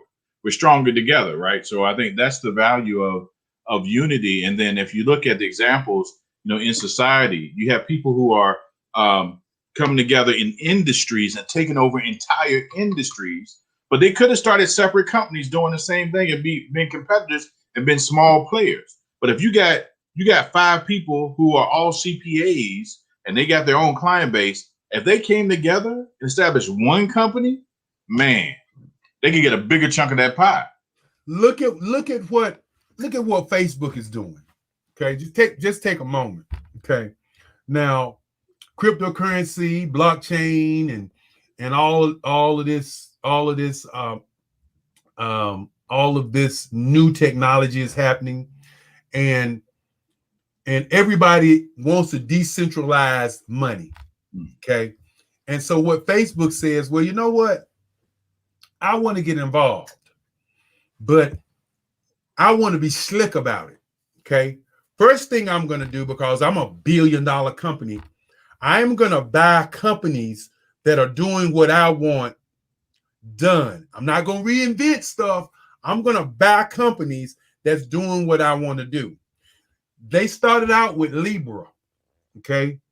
And the government got on them bad, took them to task, asked them, what are you doing? You're trying to create a currency, okay, for a community to be involved in that currency. Mind you, they already got the clients. Right. They already, don't get it twisted. They got the clients. But the government is sitting there saying, wait a minute, we can't let you be a bank and you already got billions of clients. Okay. So Facebook says, look, guys, I want to play with you. I don't want to play against you. What do I have to do so that I can get you guys to say I'm on the same plane with what you guys need? And so he dropped the Libra after a bunch of people were pressured, corporations, to leave, and changed it to DM. Now, I'm an advertising guy. You know, I'm a marketing guy. Some people say I be sitting there, you know, I tell you right now, the number one commercial that existed was plop, plop, fizz, over the relief it is. That's right. Number one. I don't care what nobody say, okay? So you got to ask yourself this question. First of all, after he buys these companies, okay, he bought a blockchain company, okay? He bought a wallet company, and he's going to do his own currency, right? You got to ask yourself, why did he name it DM? What is the significance of that word DM? Mm-hmm. Where did that word come from in the culture of business? Okay. I'm going to get in your what? DMs. Okay. So while everybody else is sitting back thinking that name just popped up, you have to play chess. It's a part of his strategy. Yeah. There you go. And that's when I talk about, I brought that up to talk about, that's what the Black Business Expo and the Black Business Network is all about. It's about playing chess. Mm-hmm. It's about understanding and I said it in the meeting that we had. It's about understanding if we can do $300 a speaker, 100 speakers a day, and people say a day, yeah, a day. That's at 52 weeks. That's 30,000. That's 30,000. Wait a minute, that's more than $30,000. Let's just go back to a month. Let's roll it back. If we can do $300 a speaker, Right. 1 week, okay, that's $30,000. Okay, that's just donation money. That's nobody spending no money. That's 3 meals and a couple of trips. Like I said, a couple of meals with the family. Okay, NFL game, NBA game. That's all it is. There's no real money, and you take and do that. $30,000, 52 weeks. That's over $1.5 million, $1.6 million. And we can take and turn around and share within the network of people who are working with it. That's the first thing, because I believe in paying people for doing what they do. Right. And turn around and still affect some kids' lives so that they can become the millionaires and the billionaires in terms of business growth and business competing. And that's where the disconnect is when you start talking about what we do as Black business owners. And somebody has to step up to the plate and say, this is a reality, guys. What you gonna do? I talk about a lot of times that $1 trillion that we have as African Americans and how it stays in our community for 8 hours, and then I submit to people, no, it don't stay, it sleeps, because when we wake up after those 8 hours, we go out and spend it. And then I press again against people that Jeff Bezos has $300 billion, and the Black business community, all the Black business in North America, represent only $200 billion. One man has $100 billion more than all of us. And then we sit around and hate on each other and not understand that we control our destiny if we can find a way to bring our destiny together. Yeah. And that's the power of having a network like this. I mean, you're a pioneer. And so you're really cutting your way through a mountain of opportunity. And at the point of that is that what you just said is the power of the Black dollar in America and in the world. And when we say Black dollar, that's the dollars sitting in Black pocketbooks and Black pockets. We're not just saying, white businesses or Hispanic businesses or Asian businesses, are out of this equation somehow, but it's really just Black people's dollars in their pockets. How we use that money can either invest into our community to make the next generation stronger so they can be a greater contributor to the U.S. economy and global economy, or that money would just dissipate and go into places that does not help that generation get stronger. So you as a network, this Black Business Network, is really helping people understand that they can invest in that vision, invest in the lives of other people. Now, when it comes down to buying power, what are you buying? What are you investing in? There you go. When you buy a product, are you buying a product that's helping build the Black community? Or as a Black person, are you investing in Black businesses to help them grow, or Black youth to help them learn? That's where you got to look at, is how am I using the dollars that God's blessed me with to help a people group? Not that we're not saying to help. I mean, we're part white, we're part Chickahominy Indian, we're part Black. So we part everything. There's a lot of people that made me who I am, right? Yes. But I'm just saying that you got to be able to invest in the community that you're a part of more than you invest in someone that's living in, New York and don't really care about your dollar or care about your people at all. And then the other thing that many of us miss, and that is being Black led and not Black targeted. Right. We are a target for other people's money. Okay. When do we step up and begin to lead into our money? And I want my audience this evening to understand that we're going way longer than we had planned on going. We were scheduled to be off at 9 o'clock, but we're headed to the 10 o'clock hour. And me and Stephen, I'll hang with you. Look, I'll hang with you. Let's go. It looks like we're going into those pockets of giving that information, because both of us understand that the delivery of information comes in different forms. How he delivers hits the ears of people who is his tribe. How I deliver hits the ears of who is my tribe. And both of those tribes together can conquer. But if neither tribe gets the information, then no one is able to, what I say, not only compete, but more importantly, to lead. And in that whole black targeted piece is something that's been happening to us for all times. Sure. And we have to get into black leadership and not feel bad that somebody is leading. Because as I said this morning to the marketing team, you guys tell me what you think. You guys are the marketing group. You tell me what y'all think. That doesn't have anything to do with what I think, because if we do everything the way that I think it should go, we see what my vision is. Right. My vision is even though business owners may not know it, is for them to prosper. But I push the vision of my kids first, because that's, at the end of the day, is what I want people to understand that I'm doing. But I always say to business owners like you and like other business owners, you got to have some skin in the game. But when you put some skin in the game, you still got to reap the benefits of your participation. And if you don't convert, you can't look at me and say, where the salt at? I can lead you to the water, but then you're going to ask me where the salt. You got to understand, like you said earlier, you looked at the value of coming back on the platform. And then when we had another conversation, I said, well, what you need, man, what stuff you need. And then I know most people, when I deal with them, they're thinking I'm just going to send them one email and then he's going to be like, okay, no, I'm sending you work. Right.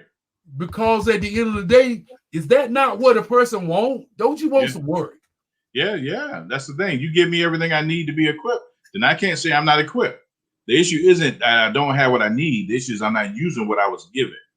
And I think that's the value of giving. Even to this organization, when you think about, people looking at this network and they're thinking, wow, Dr. Kelly's making a lot of money. He had over 100 speakers.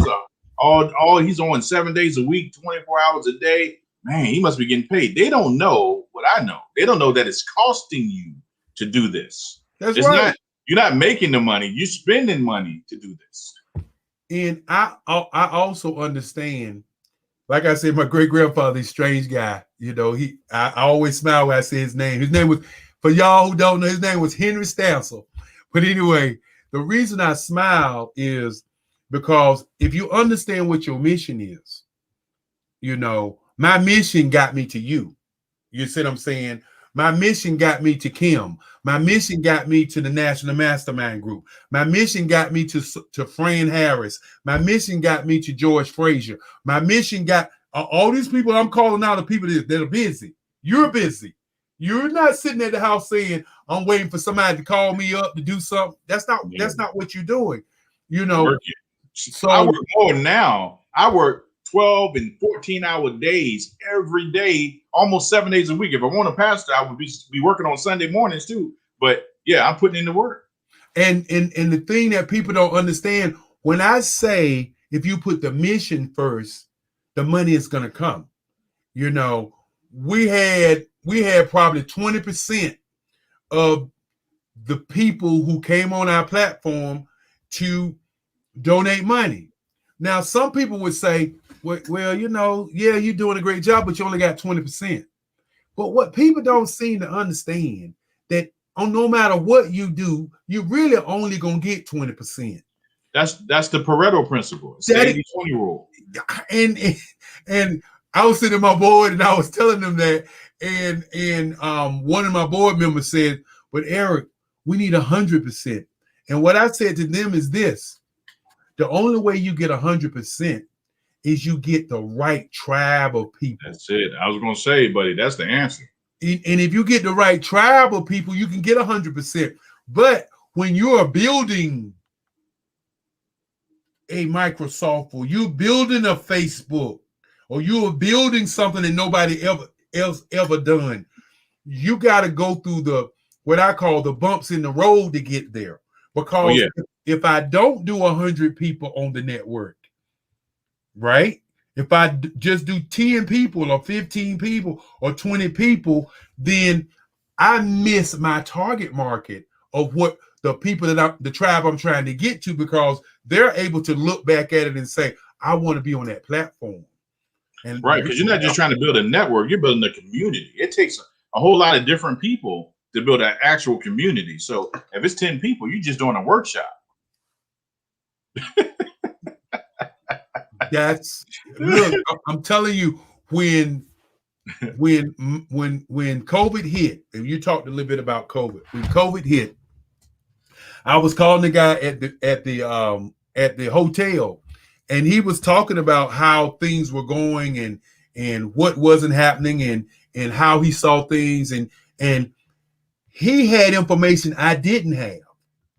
He had hotel information all over the country, and everybody was shutting down, not doing things. And we was pushing it. We pushed it from August, then we pushed it to September. Ooh. And when we realized that in November that the governor was saying that only 10 or 50 people could be in a space together, I had already made a decision that, wait a minute, I can't do 10 or 50 people. I can't come from 5,000 to 7,000 people, 300 business owners, and then expect to get the outcome that I needed. So when I pivoted, you got to pivot. When I pivoted, I looked at what everybody else was doing, and everybody else was they were complaining about Zoom and complaining about they zoomed out. And I was having conversation with people who were doing streaming, and they would say, man, nobody's going to listen to all them speakers. Everybody zoomed out. And I was thinking in my head was saying, well, nobody's going to listen to the same thing that they've been hearing all day from their boss. Nobody's going to listen to the same thing that they're already hearing from somebody. But what people would listen to is new thought leaders and new thoughts that was happening by the hour. You know what? People will listen because they're looking for one thing, the answers to their problem. Whatever that challenge is, there's a speaker out there that can speak on that. With 100 speakers, you bound to find somebody that's going to speak at least close to the answer you're looking for. So I applaud you for that. And back to what you said about the 10 speakers, you just doing a workshop. So here I was basically going to do from 8 in the morning to 5. Because I said that's a whole day. That ought to be enough. That ought to be enough, 8 to 5. Then I start looking around and I'm seeing people doing 8 to 5. And I say, well, you just going to be like the rest of these guys, right? Yeah. And so then I talked to a friend of mine and who was running a mastermind group, and they was doing mastermind on Mondays at 8 o'clock. So I said, well, you know what? I invite them to come in and they can do the 8 o'clock mastermind. So I didn't think about 6, 7. Right. I just thought about it'd be cool to have a mastermind since they're doing it at 8 o'clock. I'm not going to raise, up what they're doing. And so then I added 6, 7, and now I got 8 o'clock. That's 3 more hours. Yeah. And I'm sitting there and I'm talking to people, and they'll give me the time that they can do it during that week. Mm-hmm. And people not available on that Monday. They're available on Tuesday. Right. Somebody's available on Thursday. Somebody's available on Friday. And so I sat down and I said, well, this is what I'm going to do. I'm going to create a 24-hour network, just like Ted Turner did. Right. You see what I'm saying? I'm going to do from 8 to 8, 7 days a week. And then I'm going to replay it. So it's a 24-hour network. That's genius. Okay. That's just genius. Now I had one of my best friends say to me, man, that ain't going to work. That ain't going to work. That ain't going to work. And I say this in some of my seminars and workshops. Sometimes you can't listen to the voices of those who don't believe. You have to listen to the voice of belief. So the question becomes, who is believing? I'm believing. Right. Okay. So I got faith for it. Yeah. So when I did the first 30,000 people, I'm not gonna lie, I was in a state of shock because all I expected was maybe 2,000, 3,000, maybe 5,000 people because I got an email list of 4,000 people who I do business with. So I figured I'd get at least half of them, and half of them would tell another half. So I get about 3,000, 4,000 people. But when the numbers came back and I had 30,000 people, I was like, oh my God, wait a minute. You know what happened? The Bible says that God will do exceedingly abundantly above what you can think or ask for. But you got to have faith, because without faith, it's impossible to please God. You push past all that fear, all that doubt, all them naysayers. You said, no, I have faith. And matter of fact, your grandmother and your mother has poured into your life so much that that seed of faith was like, no, we have a can-do it attitude in our family. Period. If I told you to do it, go do it. It's going to get done. And I was talking about, and I'm glad you brought a great point back. I was talking about this idea of doing the Black Business Olympics. And I was in the board meeting and I was joking around with my moms. And see, you don't joke around with my moms because my mom is way over there. She is. I asked her one time about, she came up in a segregated world. And one time, this is what blew me away, because most of us, when we think about the black water fountain and the white water fountain and the black bathroom and going to the back of the building and being a second-class citizens, because of our age, we think, man, I wouldn't have done that. That wouldn't have happened to me. I would have rah. Never did believe. Yeah. Yeah. And I asked her, I said, Mom, I said, how did y'all go through that? Right. How did y'all deal with that? And my mom looked me square in the eye and said, that was just the way it was. And when you hear stuff like that, that changes how you think about your life. Right. You can't, it's not about surviving where you are. It's about thriving where you are. You can't just sit there every day and just sit and do what you got to push, and you got to press, and you got to get teamed up, and you got to get stronger, and you got to forge ahead. That's what they did. They just forged ahead through all that. And there's much stronger people. They're definitely much stronger people. And so I'm in the meeting and I was telling her about the Black Business Olympics and how we can do the Black Business Olympics, and then we can do the Black Business Network and have all these speakers come on, and we can just be raising some money. I am laughing. And my mother, after I get through laughing and playing around in the meeting, because I'm the oldest boy. Look, I'm the oldest boy, right? So I'm not gonna let all the business people in there feel uncomfortable because my mama is the chair. Because you know how that can be when your mom's the chair. You walk in there and you're like, yes, ma'am, no, ma'am, yes, ma'am. I'm not that kid. I'm that kid that says, maybe we can do this. I'm always want to do something. And then she stops and she says, you have a pretty good idea there. You need to work on that and bring that back to our next meeting. Oh, I'm stuck. She called your bluff. Call me out. But the reason that I tell people these kinds of things is because nothing is a bluff if you got faith. Yep. Don't talk about it. You got to be about it. Yes. Yeah. And so that's why I wanted to have that conversation earlier. And a lot of times I'm going to get pushback. You gave me pushback initially when you said, well, Eric, of course, you got to show it to him. You got to tell him, you got to show him what their value is, blah, blah, blah, blah. But then you went full circle and made the point to what I was saying when you said you looked at the opportunity. Right. Okay. As a business person first, and not looking at am I making a lot of money, and not dealing with what are the costs. Right. When I sit down and look at the cost and look at what we actually are doing, I have to look at what is the vision and what am I working to get out of it. And when you understand what you're getting out of it, then you're able to look at the vision.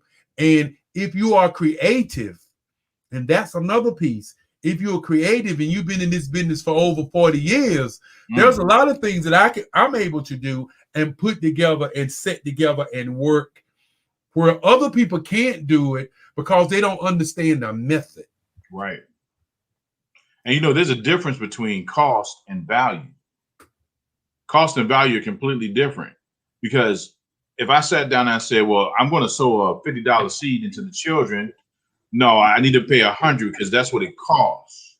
And I gave that $100 and saying that I'm sowing into the lives of these children.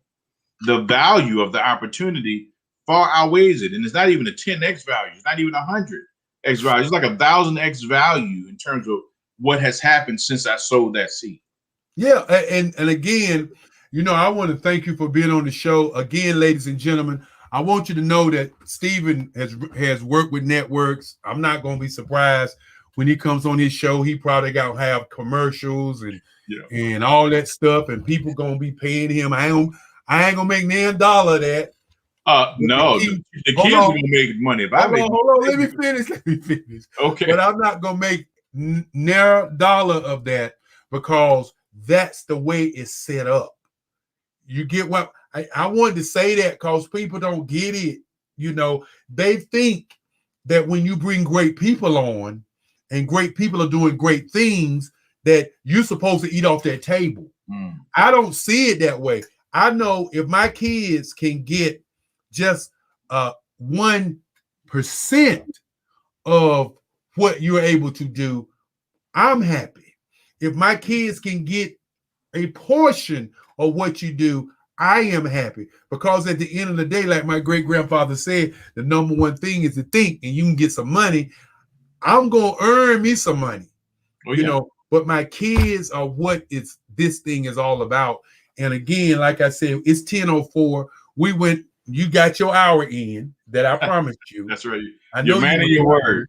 I know you was wondering, and I did make the announcement that we're going to be doing Thursday show.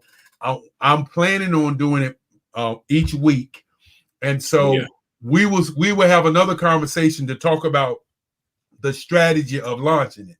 We have announced it, okay? But the strategy that you want to utilize to launch it so that you can get the best bang for your buck. To me is the most important part.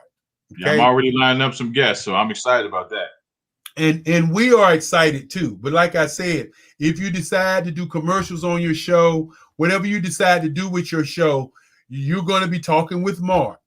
And Mark will be coordinating all of those things. Now, I may not be on every one of your shows. And I tell everybody, once I feel comfortable that you're able to do your show, then I may not show up. And one of the things that I was happy to share with you was how tonight's show went.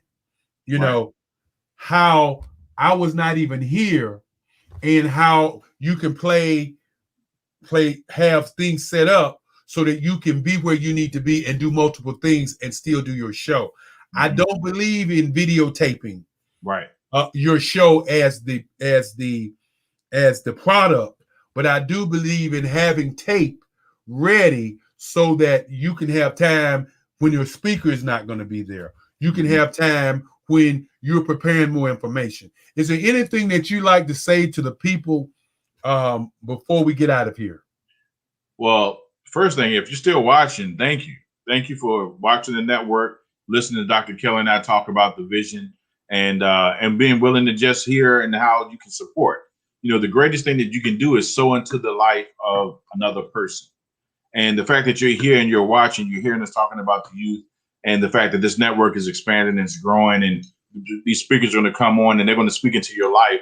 There's an opportunity for you to give and to sow into the lives of others. And so you can go to the Black Business Network's Facebook page, their website, find out a lot more information about that, learn how you can join and give. And if you have ideas, I'm sure Dr. Kelly is open to hearing your ideas on maybe you own a company, or maybe you have a church and you want to help. You want to be a part of the giving process to reach even more kids.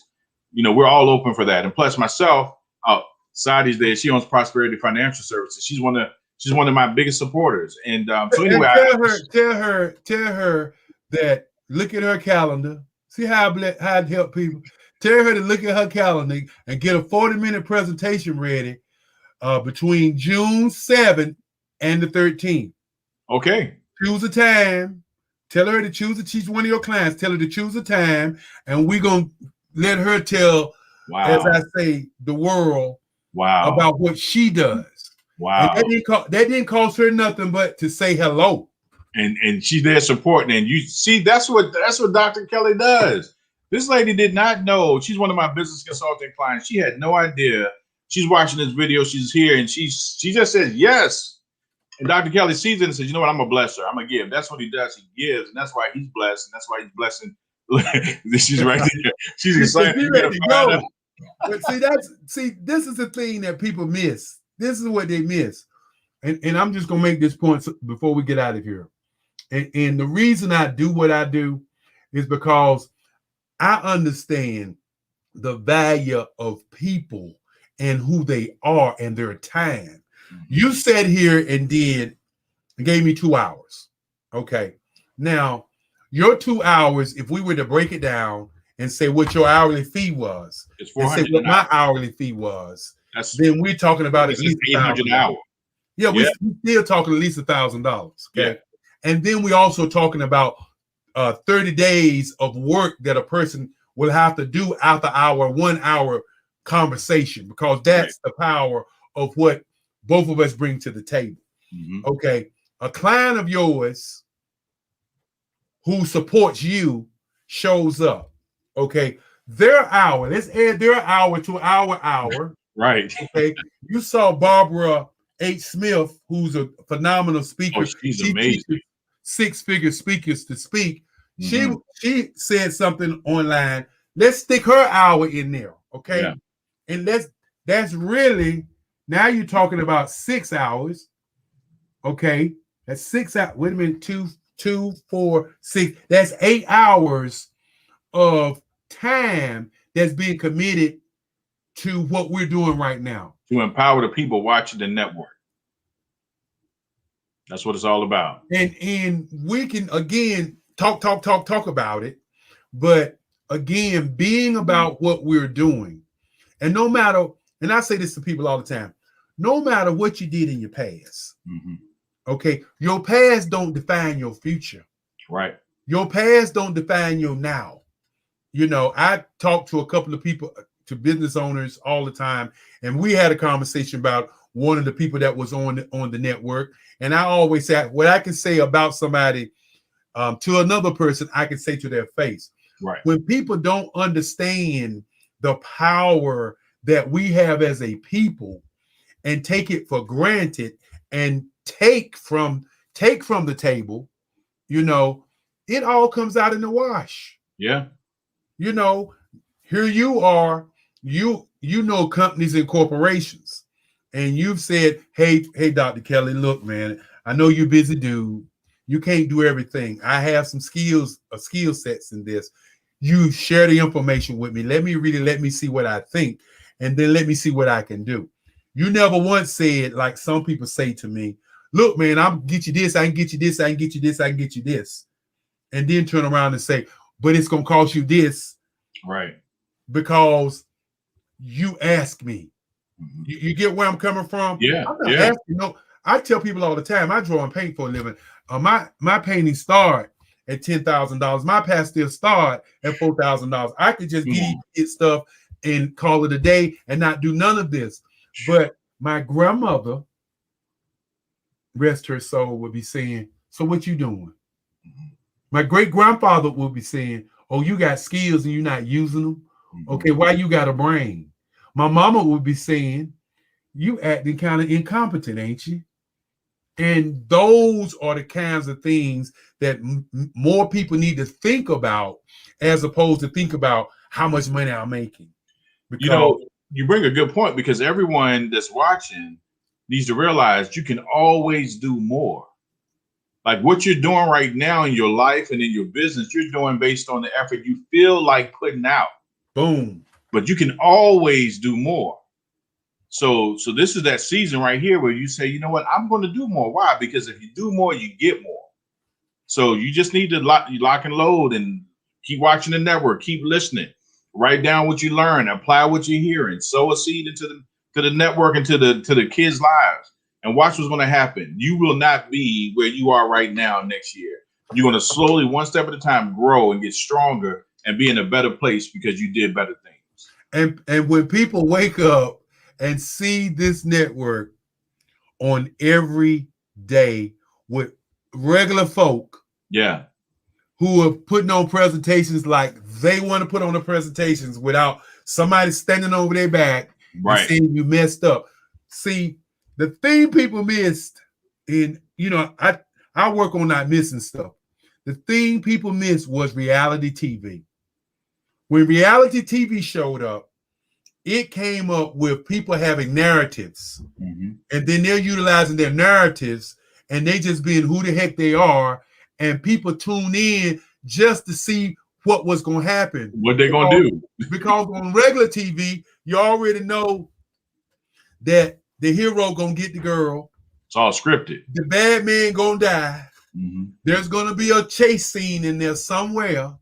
Somebody's gonna get shot.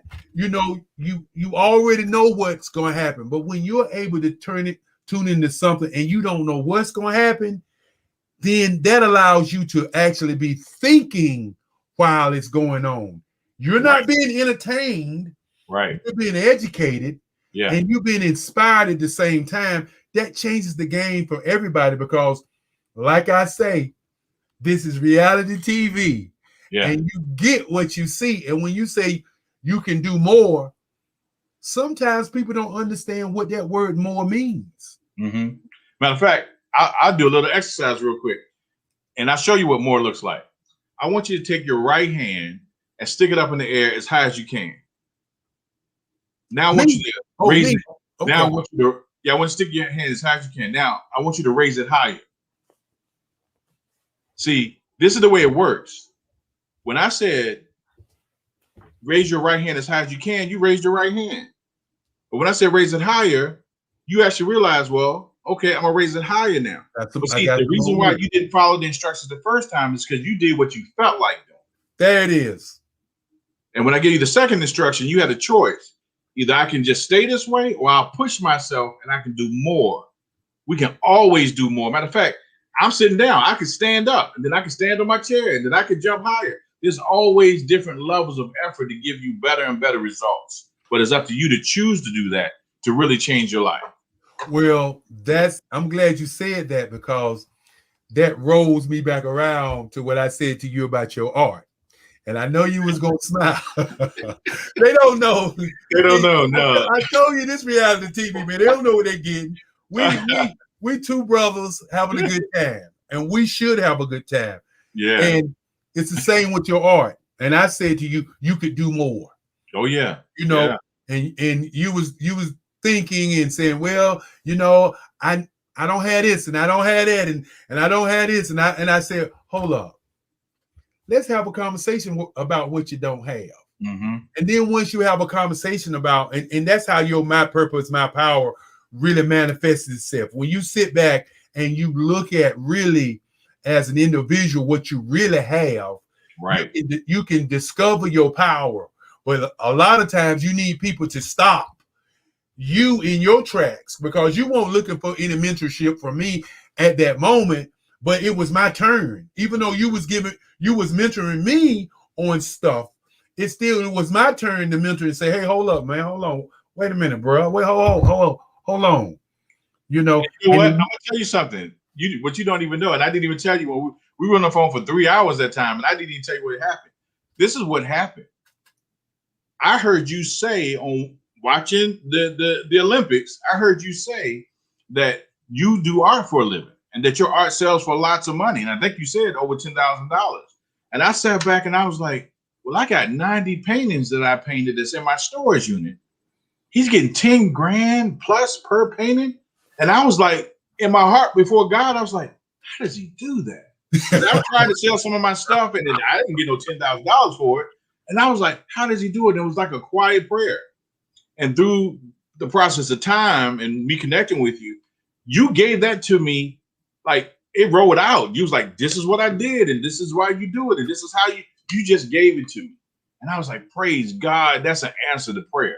And then I did even better. I took you to an artist that you didn't know of that was that made $110 million on a piece of art. How did that make you feel? Ooh, boy! I mean, baby. That was the real lesson. That I sent you some of the paintings that I painted, and you send me to an artist that really looked like a 3-year-old painted that stuff. And we're not dogging him. That's No. not what we're doing. It's just We're his style of art. We're very talking about simplistic. what we saw. Right. It's very simplistic and not too many, really rigid details. I mean, really, he just did what he felt like doing. That was his thing. Yeah. That was his thing now. Over $1 million for that painting. $110 million. And then, because, people don't understand, you can have faith about something, you can believe in something, but then when you actually see it, then I took you over to a guy who's making $12 million every time he does a piece of work. Now you're building my faith. But, especially when I sent you my paintings and you was like, what are you doing? You painted these? What are you doing with your art? I'm like, it's in storage. And I also said I couldn't do what you did. You said that. That's the power of being real and having a real conversation with somebody. I appreciate I could have that. easily said, "Oh man, your work ain't. You do all right. Yeah, that's all right, man. What you did, Yeah, I could do the same thing. I could knock that out. It ain't gonna take me but an hour to do what you did. No, man, you need to leave this art thing alone. Leave it for the other people who really doing real art. Right. You know what I'm saying? What you did. And that was not where I came from, because that's not how I was raised. I was raised to share, because I understand you have a tribe of people who will pay $10,000, $20,000, $30,000. And I hadn't said this, but I am planning on calling you back and we do a case study on how to get into those rooms, because I already have all the information to get in those rooms. What you don't have and what I do have it, so I'm not. Is the knowledge, is the information. Is the information, but more importantly, you don't have a mouthpiece to speak for you. Because when you walk in that room and you're looking at that gallery owner who has galleries all over the world, and he's looking at you, he's saying you're prejudiced about your art because it's your art. You got some heartthrob in that art. And so no matter what I say, it's always going to be some pushback. But if you got somebody sitting there saying, hey, look, well, hold on. Wait a minute. It takes some months to do this work. Yeah. This is one of a kind work. This can't be duplicated. Okay. His work is worth X amount of dollars. Okay. Now it's somebody else's saying what your narrative should be. Yeah. And that's the power of community and the power of this network. The fact that Black businesses are coming together, vouching for each other, sharing with each other, networking with each other, creating a third-party referrals for each other, and then sharing knowledge with each other that they don't know. Then we all growing strong and we're all helping each other. And like I said, a rising tide lifts all ships. That's what it comes down to. Well, Stephen, I've enjoyed it. I mean, I didn't mean to go to 1021, but Hey. we play this. We play this show over and over again.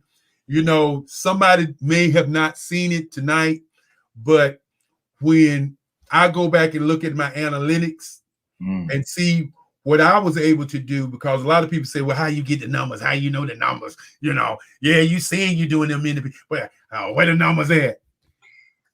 Because, numbers don't lie. There you go. Because I do the numbers and I utilize, because I'm not no dumb guy, I utilize the analytics of sites like Facebook. I use the analytics of YouTube. I use the analytics of LinkedIn. I use the analytics of Twitter, and they put them right there in your face. Yeah. And I'll send you the package that I haven't sent you. Oh, great. But when you look at, if you go right now to Facebook and it tells you the last 28 days after the show will give you 46,000 people have seen the show after the show. Wow. Okay. Who paid for that? You paid for that. I didn't pay for it. And let me say thank you. Let me just upfront. Just thank you. Good. No, you good, man.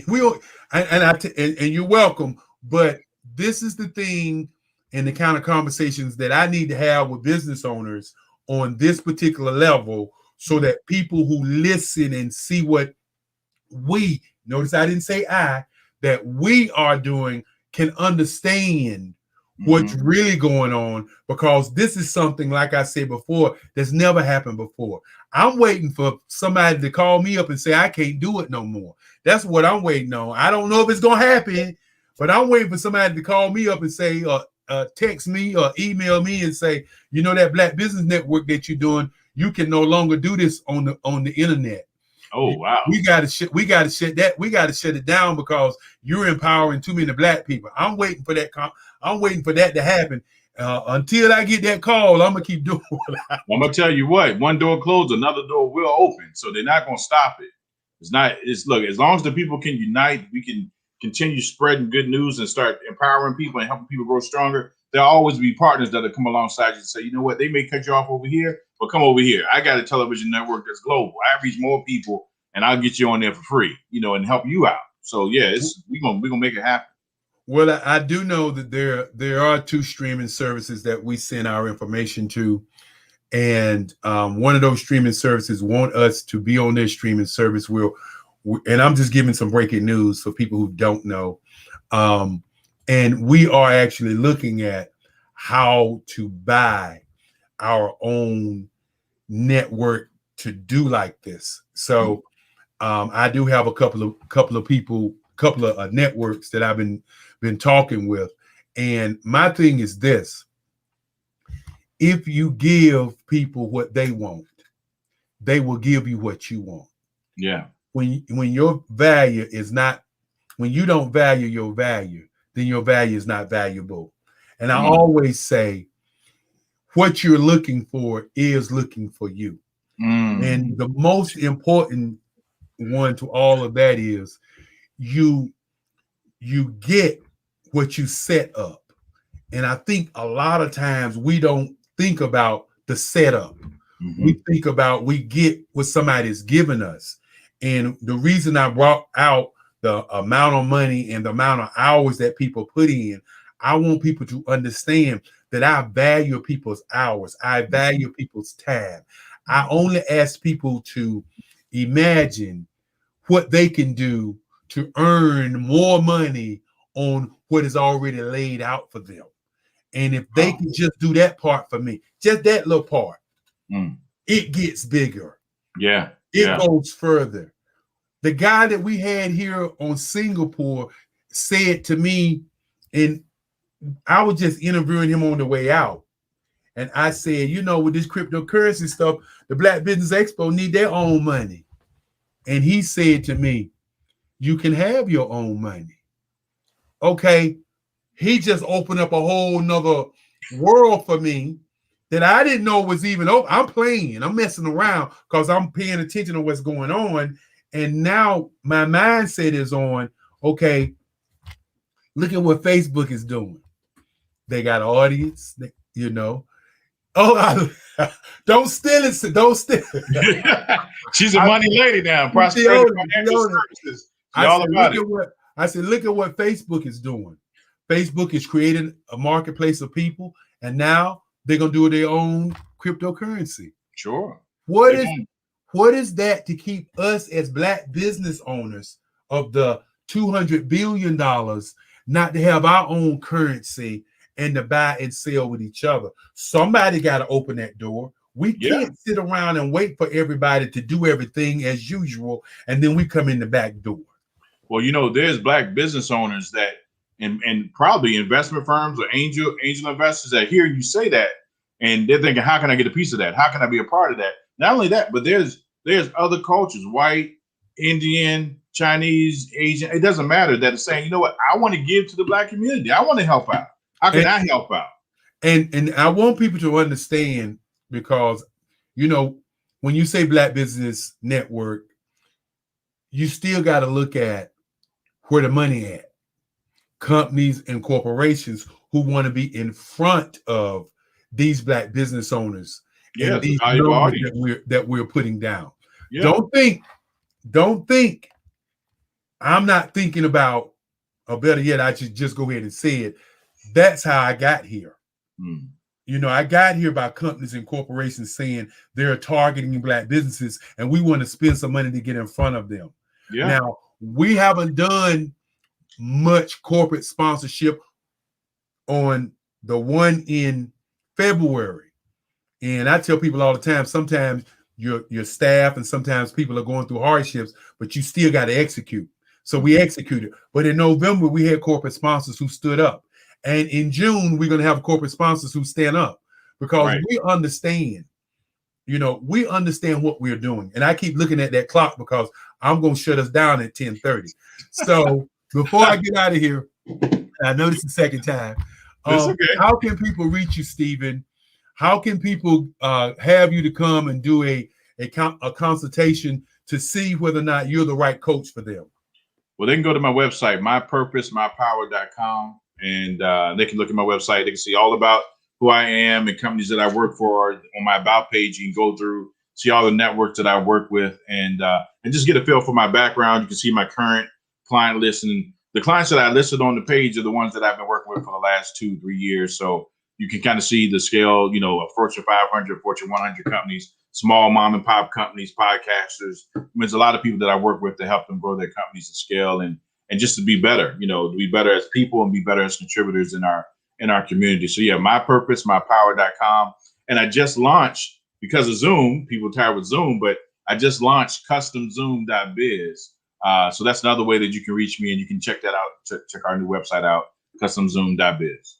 And of course, you're going to also be working on the StreamYard side of these things, because that's also another marketplace. And, of course, I pointed that out because I know that this platform is StreamYard, but we also do use Zoom, and we have to go across all the platforms because there may be some CEOs out there saying, okay, you're doing Zoom. What about StreamYard? You're doing StreamYard. What about Cisco? You're doing Cisco. Because once you get into this marketplace, they're no longer going to look at you for one. They look at you for all of those. So I'm sure that the next time that you come on, you will have figured out how to do that great background like you did before. Like I already know. Yeah, I was looking at Cisco today, matter of fact. See, and that is the power of us having conversations, because these conversations that we are having are very important. And as I said, you get what you give, and if you give enough, everything will fall into place. I say I'll see you on the other side. I look forward to your show. I know it's going to be incredible. I know it's going to be spectacular. I know it's going to be a show of shows. And I'm saying it right now, and I want everybody to tune in on Thursday nights at 8 p.m. My power, my purpose, my power. I might even get him to change it to another show, the Stephen Walker show, and that'd be a show. I figured I call it the Purpose and Power with Stephen Walker. I want to put my name in there. We don't look. All I know is you have a lot to give. People need what you have to give, and we're so proud to even have you be a part of what we do. We look forward to all the things that you do. When I tell people what you're looking for is looking for you, I really mean that. You got Eric Kelly III from the south side of Durham, North Carolina, saying, as you look at your business, as you look at our students, we ask you to go to our website, blackbusinessexpousa.com, and donate to our kids. Our kids need your help. Our kids are looking for your help. I believe that if there's $1 trillion out there in our communities, and if everybody gave me just $1 of the $1 trillion, I could just hand the kids the keys to the kingdom. As you plan on thinking about showcasing your business, remember, we're doing the Black Business Network June the 7th through the 13th. If you'd like to be on the network, you can give us an email at erickelly45@gmail.com.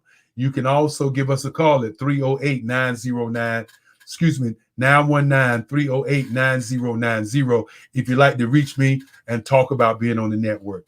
And again, as I always say, what you're looking for is looking for you. And remember, without love, there is no happiness. And without happiness, there is no peace of mind. And again, I thank each and every one who stayed for 2 hours. And we'll take this information and we keep putting it out there for you as we continue to support you as you support us. You got me, as I continue to say, EK3 is out. And I'll see you on the other side.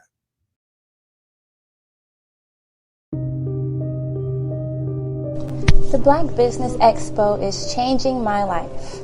This year, they are giving away laptops and even $5,000 in cash to students just like me.